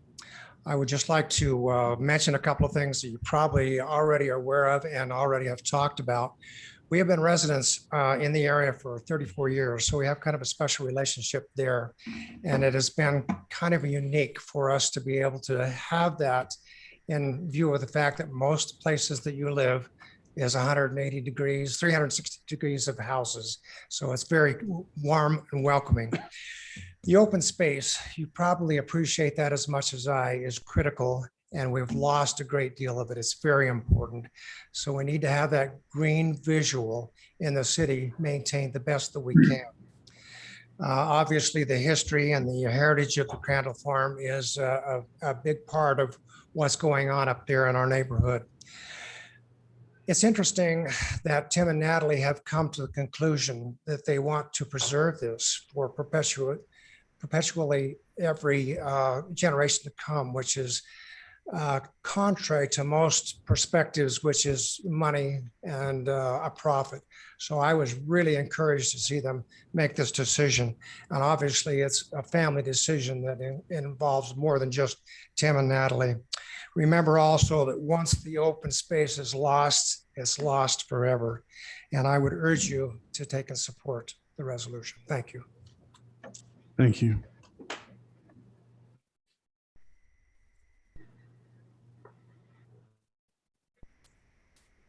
Good evening, council. My name is Quinn Meekum. I'm delighted that this is under consideration tonight. I also want to say thank you to my fellow residents of the Hillcrest neighborhood for their thoughtful and passionate comments about our neighborhood and the way it's changing and the way that we hope to preserve it. When I moved into the Hillcrest neighborhood and wanted to get to know it better, I took on a bit of a voluntary assignment, which was I became the neighborhood historian and spent my evenings and weekends interviewing people that had lived in that neighborhood for many, many decades. And it became clear to me that this was a very different city decades ago. It was rich in orchards. It was overflowing with fruit. And orchards are a fundamental part of Orem's heritage. It is essential as we seek to preserve our history, to preserve our orchards. Orchards are a monument to our past, and they're a tribute, I think, also to the quality of life that we crave for our future. 92% of Orem's land is currently developed. There's very little left that is green and open space and agricultural land. I agree with our previous commentator that the preservation of agricultural spaces in our city deeply contributes to our quality of life, contributes to the way we think of ourselves and to our identity as we drive past Center Street and to and from our daily activities. I think that this conservation easement is an awesome gift to our children and grandchildren and great-grandchildren. I dream of a future where my children and grandchildren pick and eat locally grown fruit and see Orem as a place that is tied to the land and is tied to nature. It will take a considerable effort to get this easement. And I want to say thank you to Matt and other members of the city staff who have put a lot of time and energy into this. It will be hard to get the funding for this, but it will never, ever, ever be easier to do that than it is today. So I urge the city council to do everything possible to enthusiastically support a conservation easement on these orchards and to other orchard owners who may choose to join in the future. Thanks. Thank you. Anyone else wishing to come forward?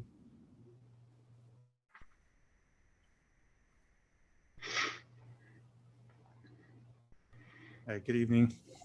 Good evening. My name is Corey Ramage. I grew up in Orem, just down the street from this farm. And as I was growing up, got the chance to work in many orchards, was friends with the Pines, and grew up with them and their orchard backed up to our home. This is noble of the Crandalls to be able to have this green space in perpetuity. And as was mentioned before, this city was orchard, and there was a lot of orchards. I remember working on many of them on 800 East and up where the new high school is. And as we know, all of those have since been gone and have been developed into housing. So I think it's commendable to have a location that stays green and stays orchard and gives back to some of the heritage that our great city has given to us. And I'm in full support and would also welcome the city council to enthusiastically endorse this. Thank you. Thank you. Any other person wishing to make a comment?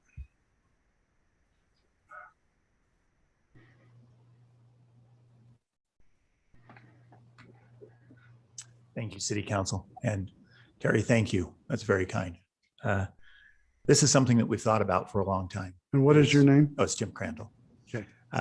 It's something that we've thought about for a long time, is how do we preserve our orchard? And this is one option that we are looking at that we think is important. And we look at the legacy that is from Orem. And I don't remember my great-grandfather, but I remember my grandfather barely making ends meet. I know that my great-grandfather, for the first 5 years he owned the property, he lost it because of taxes, but nobody else wanted it. And so he got it back. And then I watched my parents as they struggled to survive on a farm.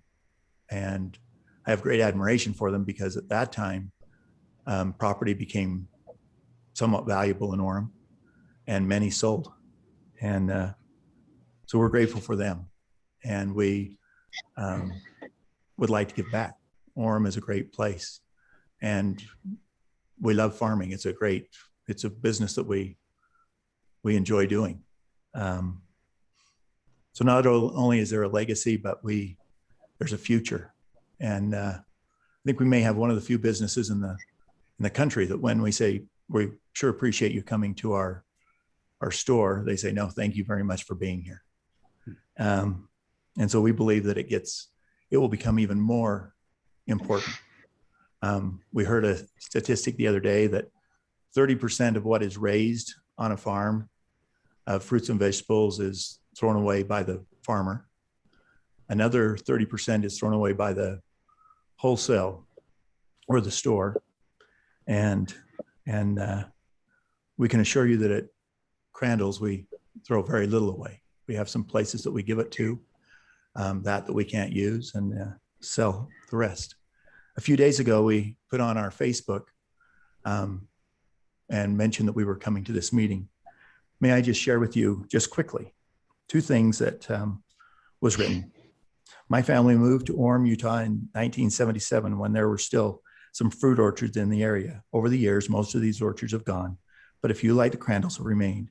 I think it's very important to protect our last orchards in Orem. It's fitting that an orchard is at the top of the Center Street Hill as you come into Orem. And then the second one, please keep this space as a green space. It provides a place of refuge and is like another home. Right now, with more houses and condominium buildings, there is hardly any space to sit and meditate. Seeing the Crandall's Fruit Farm helps me realize that I am loved by a greater being because there are still spots like these where I can go and be a bug among God's creations. Also like to thank Darren Hawkins for his help in this. Thank you very much. You bet. Thank you.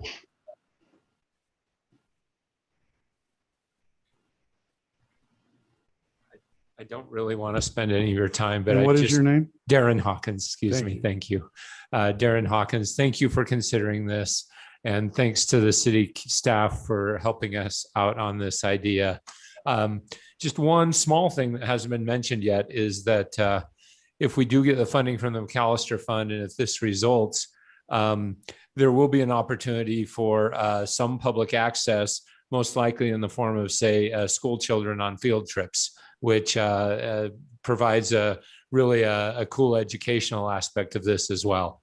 Everybody else has covered everything else, so that was just a small addition. Thank you. Thank you. Anyone else wishing to come forward? All right, we'll close the public comment portion of our public meeting. I just would like to mention one thing. In 1977, the city of Orem shipped 4.9 million pounds of cherries out to stores throughout the United States. And our population at that time was 1/4 what it is today. So I would like to make a motion. I have a comment. I'm sorry. Go ahead. Okay. Jim, I think we met the other day when I was out for a walk and you were in your orchard and I introduced myself and you acted like you knew who I was and I ashamedly didn't know who you were. I apologize. My wife does the shopping at your store, not I, so I have not met you repetitively as she has, although I am a benefactor of your products. Thank you very much. I'm going to mention a couple concerns I have. We talked about before that future roads may need to be expanded, and we just need to work through how that happens if this becomes an easement. If we can have that same thing, I don't know if Center Street will one day need to expand, or the other road to the north of you. So I just add that as a caveat, as something we need to work through as we go through this. So I add that as my thought. Obviously, you have the real battle of trying to raise a lot of funds, and we wish you success in that. And as a young man, I picked for the Rollies, and regrettably, they allowed us to eat their product. And after a day of picking cherries and eating as many as I put in the bin, that was not a good second day experience. So I did learn a little bit about farming as a kid from New York. But my wife grew up here, and her dad was the mayor of Orem many years ago, Jim Mangum. And whenever she will tell one of our grandchildren what used to be there, she has a statement that now a smart alecky little 7-year-old grandson repeats back to her. You know what used to be here, Grandpa? All this used to be orchards. You know, all this used to be orchards, where the Orem Community Hospital or the Timpanogos Hospital or many other things, or many of the homes that we all live in. And so with others who have spoken tonight, I am grateful to consider this easement, but I do want to figure out how we work out those things so that the city isn't restricted as it moves forward. And I wish you good luck as you move forward. Mr. Mayor, if I may. Yes, go ahead. I am remiss in mentioning that in the body of the resolution, sub 4, it specifically says the council does not support a easement on any property where adopted city infrastructure master plans call for expansion of right of way or other critical city infrastructure. So we'll be closely looking at that. We heard that concern out of the last meeting as they move forward. And so when we get down to the details, we will request the Crandalls exempt any areas in our master plans for infrastructure. Okay, thank you. All right, I'd like to make a motion that the Orem City Council pass a resolution supporting the Crandall Orchard Open Space Conservation Easement resolution of support. Is there a second? Second. Okay, let's go ahead and vote. Brent, let's have you vote first. Aye. Okay, Debbie? Aye. Aye. Aye. Aye. Aye. Okay, the resolution passes. Thank you. Appreciate that. Okay. We have item 9.2, which we pulled up from the consent agenda, and this is an ordinance on city code updates, an ordinance amending various chapters, articles, and sections of the Orem City Code. Heather, do you want to come forward and, or I don't know if you want to sit in that seat, but. If it's okay, I'll just stay here, Mayor. Okay. Okay. And Terry, would you like to bring up your concerns? Yes, and Heather, I briefly talked before this meeting, but when we went through the work session last time we met, my understanding was we were cleaning up a lot of gender issues and, lining up with state code and those kind of things. And since the work session 2 weeks ago, it's come to my attention that we also need to have an explanation from the city as far as if this changed some of the GRAMA policies. For example, the Development Review Committee, the DRC, when they meet, before that was a GRAMA, something you could GRAMA and see, and then there's a concern that what we just talked about in the work session is going to change it, so it's not going to be open, and so. Can you go over that and make sure that we're comfortable? I know there's some citizens here that are concerned about that just changed GRAMA and what we can and Of course, can't Mr. do. Peterson, and actually it might be helpful if I do put my computer up here so you can see the proposed amendment and the Senate bill from 2018 where that language was taken from.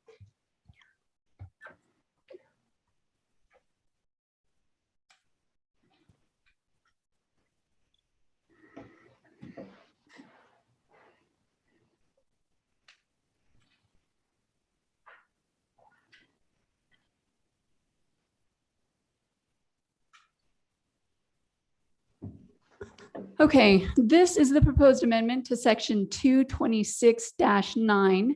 This is part of the city's GRAMA ordinance. It has a list of documents within that ordinance that are considered protected records under the GRAMA statute, which is a state statute, the Government Records Access Management Act, found in Title 63G.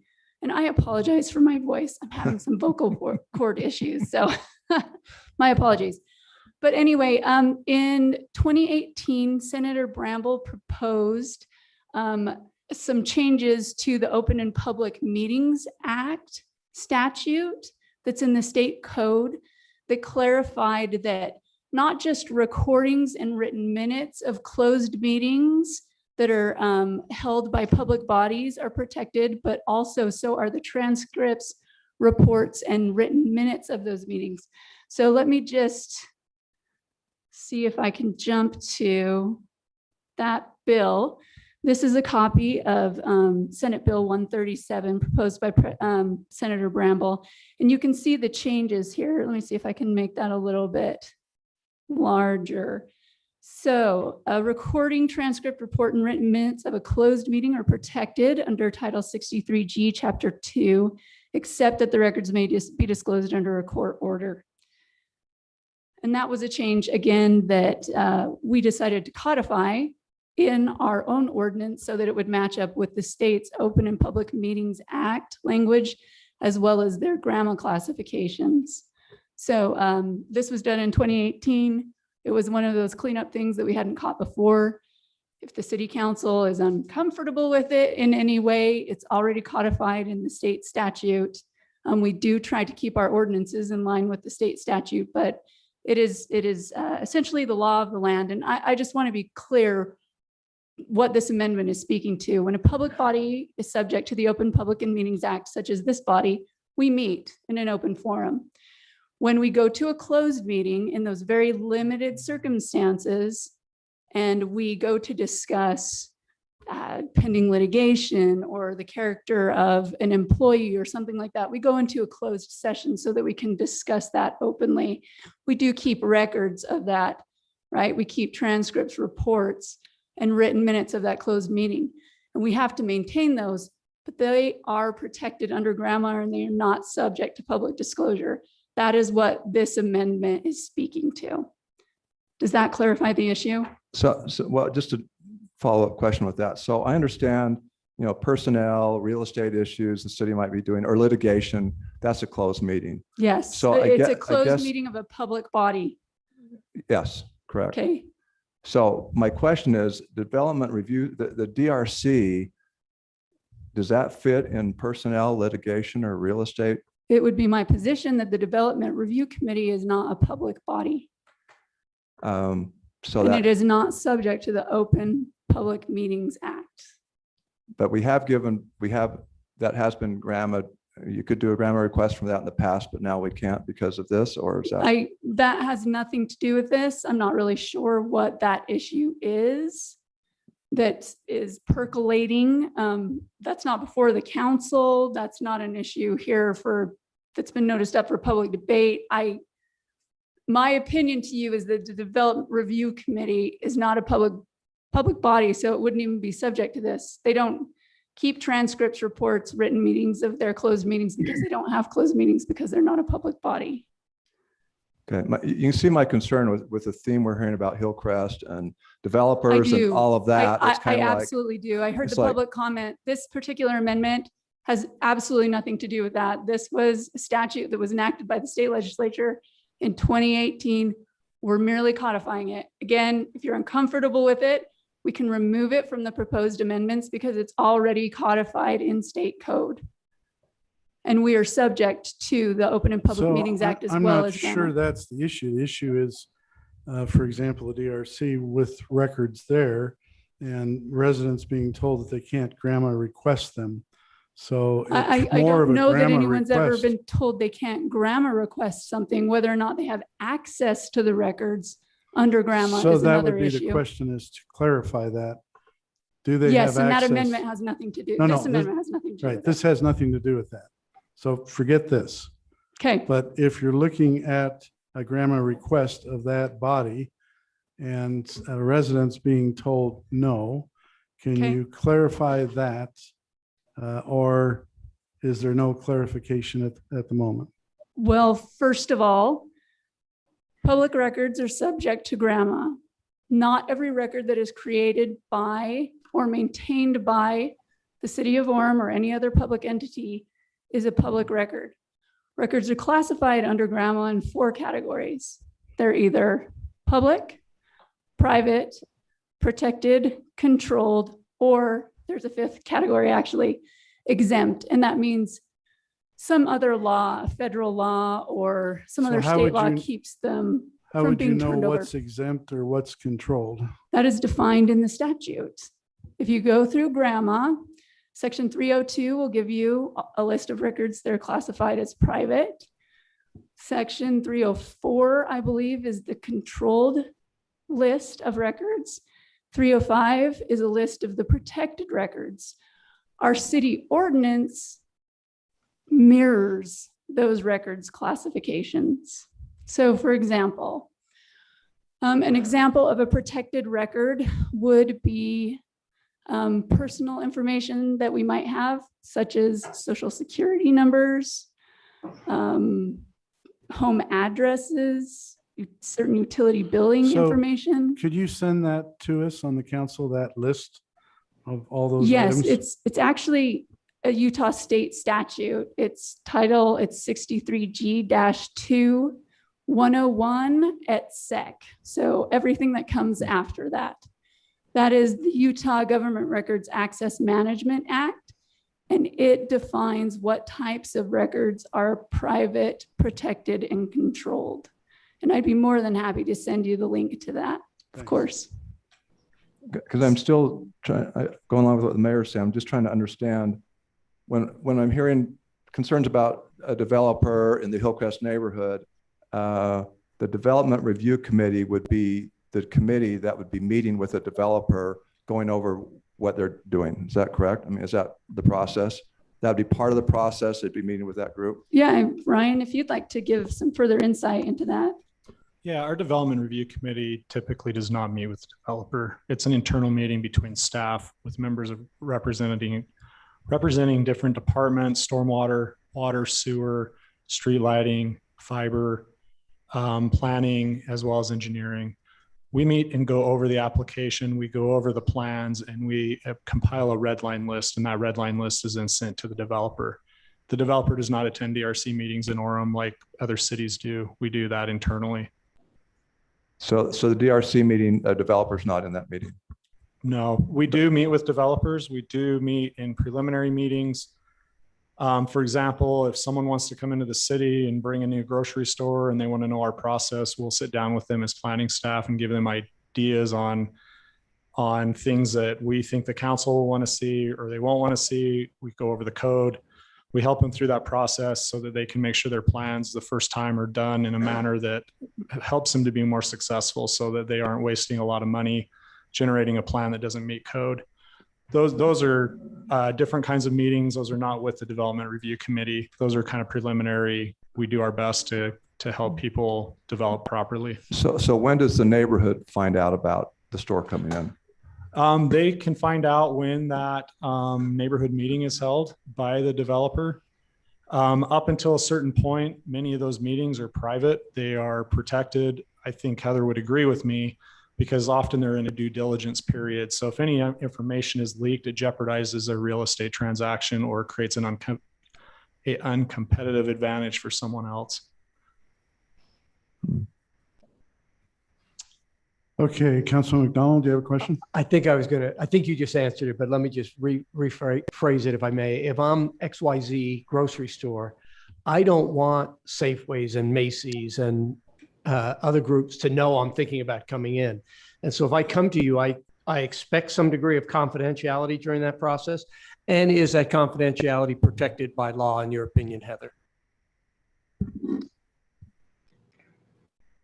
Are you talking about? I'm having what a preliminary specifically? meeting. I might Yeah. buy some property. Well, I might buy the old Allen store. So you're having verbal conversations I'm about? trying to discuss feasibility before I invest a lot of money in real estate.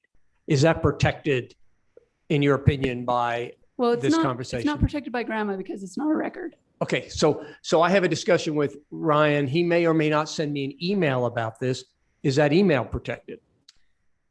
You know, the hypothetical question is difficult, and I'm not trying to be difficult. You know, we classify records when we're asked to classify them, and we review them at that time to determine whether or not they fit within one of the classifications, i.e. private, controlled, or protected. But Okay. yeah, I mean, that would be a record that we would absolutely examine under grandma and then determine what the proper classification is. And then we would either turn it over or not turn it over based on the statute in our local ordinance. Thank you very much. And by the way, I think the neighborhood would much rather have a grocery store go back into Allen's and many other things in that area. But thank you for that clarification. Yes. No. Okay. Are you sure? Jody's our records expert, so. Okay. Any other comments on the records, Debbie? Well, I'll just make one more. Also, go ahead, Debbie. No, I was going to say, so something like your review committee that goes over it, you're just taking notes on what you're going to send to the developer. It's not a, it's more informal. Is that what you're saying? Yeah, I mean. You're not recording it. You're not. No, and we are making sure the application complies with city code and with engineering standards. We're not doing anything other than validating that, for example, if it's a site plan for a grocery store, did they meet the setbacks? It's in the code. Did they meet the landscape requirements? We are redlining the plans. You don't have enough trees. You don't have enough parking stalls. Make these corrections and resubmit. That's essentially all the development review committee is doing, is ensuring the standards are followed. Okay. So it's just reviewing the plans is what I'm getting. Correct. It's exactly what its name entails, development review. So just last comment, my concern is, just as I hear the Hillcrest neighborhood concerns, is it's nice if you're the homeowner, you're not the last to know. And that's my concern about making sure we're not doing something that's making us less transparent, so that if I'm a homeowner, I'm not too worried about the grocery store, Tom, because they have an option to buy the property. They're not going to get hurt no matter who finds out or doesn't find out. I'm worried about that homeowner that's going to have a 5-story building in his backyard that doesn't know anything about it. And so that's my making sure that we're as open as possible. I do have another question. Excuse me. Okay.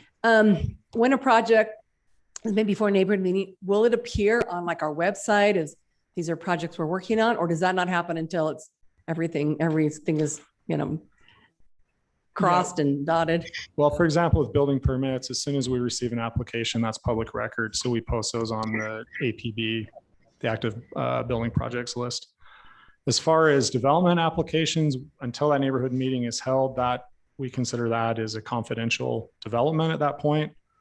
And until that application is accepted and we've started the development review process and it's complete, then that is when they hold that neighborhood meeting, is when it goes public typically. And then at that point, it would go on our website as a. Yeah, and to kind of add to what Councilman Peterson said, a grocery store has an option, correct? But another grocery store could beat them into the market if they know that that's happening. And so that's why that confidentiality is important. If it's market share, if a restaurant's coming in and they want to capture this market share, but another restaurant's in that same due diligence process on a different parcel of property, that's where things could get kind of hairy in terms of someone finding out about another site coming in. Okay, so if I understand that, it doesn't go on any website. No one could know about it before they got the neighborhood meeting, unless they pulled the building permit. If a neighborhood meeting is required, yeah. Okay. Each application, and Jason can help me out with this. He's the expert on it. He's been doing this for a number of years. I think he's in the back, but it depends on, some require neighborhood meetings, others don't. Okay, thanks. Okay. Mayor? Go Mayor? ahead, Brent. Yes, I was The just voice from the wondering, roof. Go ahead. the last several months, probably, well, consider all this year, we've had several grandma requests. If we pass this tonight, would it have that affected any of those that were given the last, say, year as protected meetings? Again, I'll just clarify that this was an amendment that was proposed by the legislature in 2018, clarifying that the recordings, transcripts, written reports of meetings, closed meetings as established by the Utah State Legislature are protected. So no, I don't believe so, Councilman Sumner. Okay, thank you. Okay. Yes, Terry has another comment. So Heather, sorry, I can't help this. I'm just going to make up a question just to see if we can make you lose your voice before the night's over. I have no more comments. Let's do it. Okay. Thank you. All right. Any other comments from the council? Okay. Well, I would like to go ahead and make a motion then that the city council pass an ordinance amending various chapters, articles, and sections of the Orem City Code as outlined. Is there a second? Second. Okay, we'll start with Brent. Aye. Okay, Debbie, Aye. Terry, Aye. I vote aye. Aye. Aye. Okay, the ordinance passes. Move on to communication items. Anything from you, Jamie? No, I covered mine earlier in the meeting. Thank Okay. you. All right, well, let's go ahead and adjourn to room 107 for birthday birthday bash for Dave Spencer. And would someone like to make that motion? So moved. Okay, is there a second? Second. All in favor, say aye. Aye. Aye. Okay, we are adjourned. Thank you. Thanks, Brent. 72. Thank you. I knew you were just a little older than the mayor, right? It's just a little.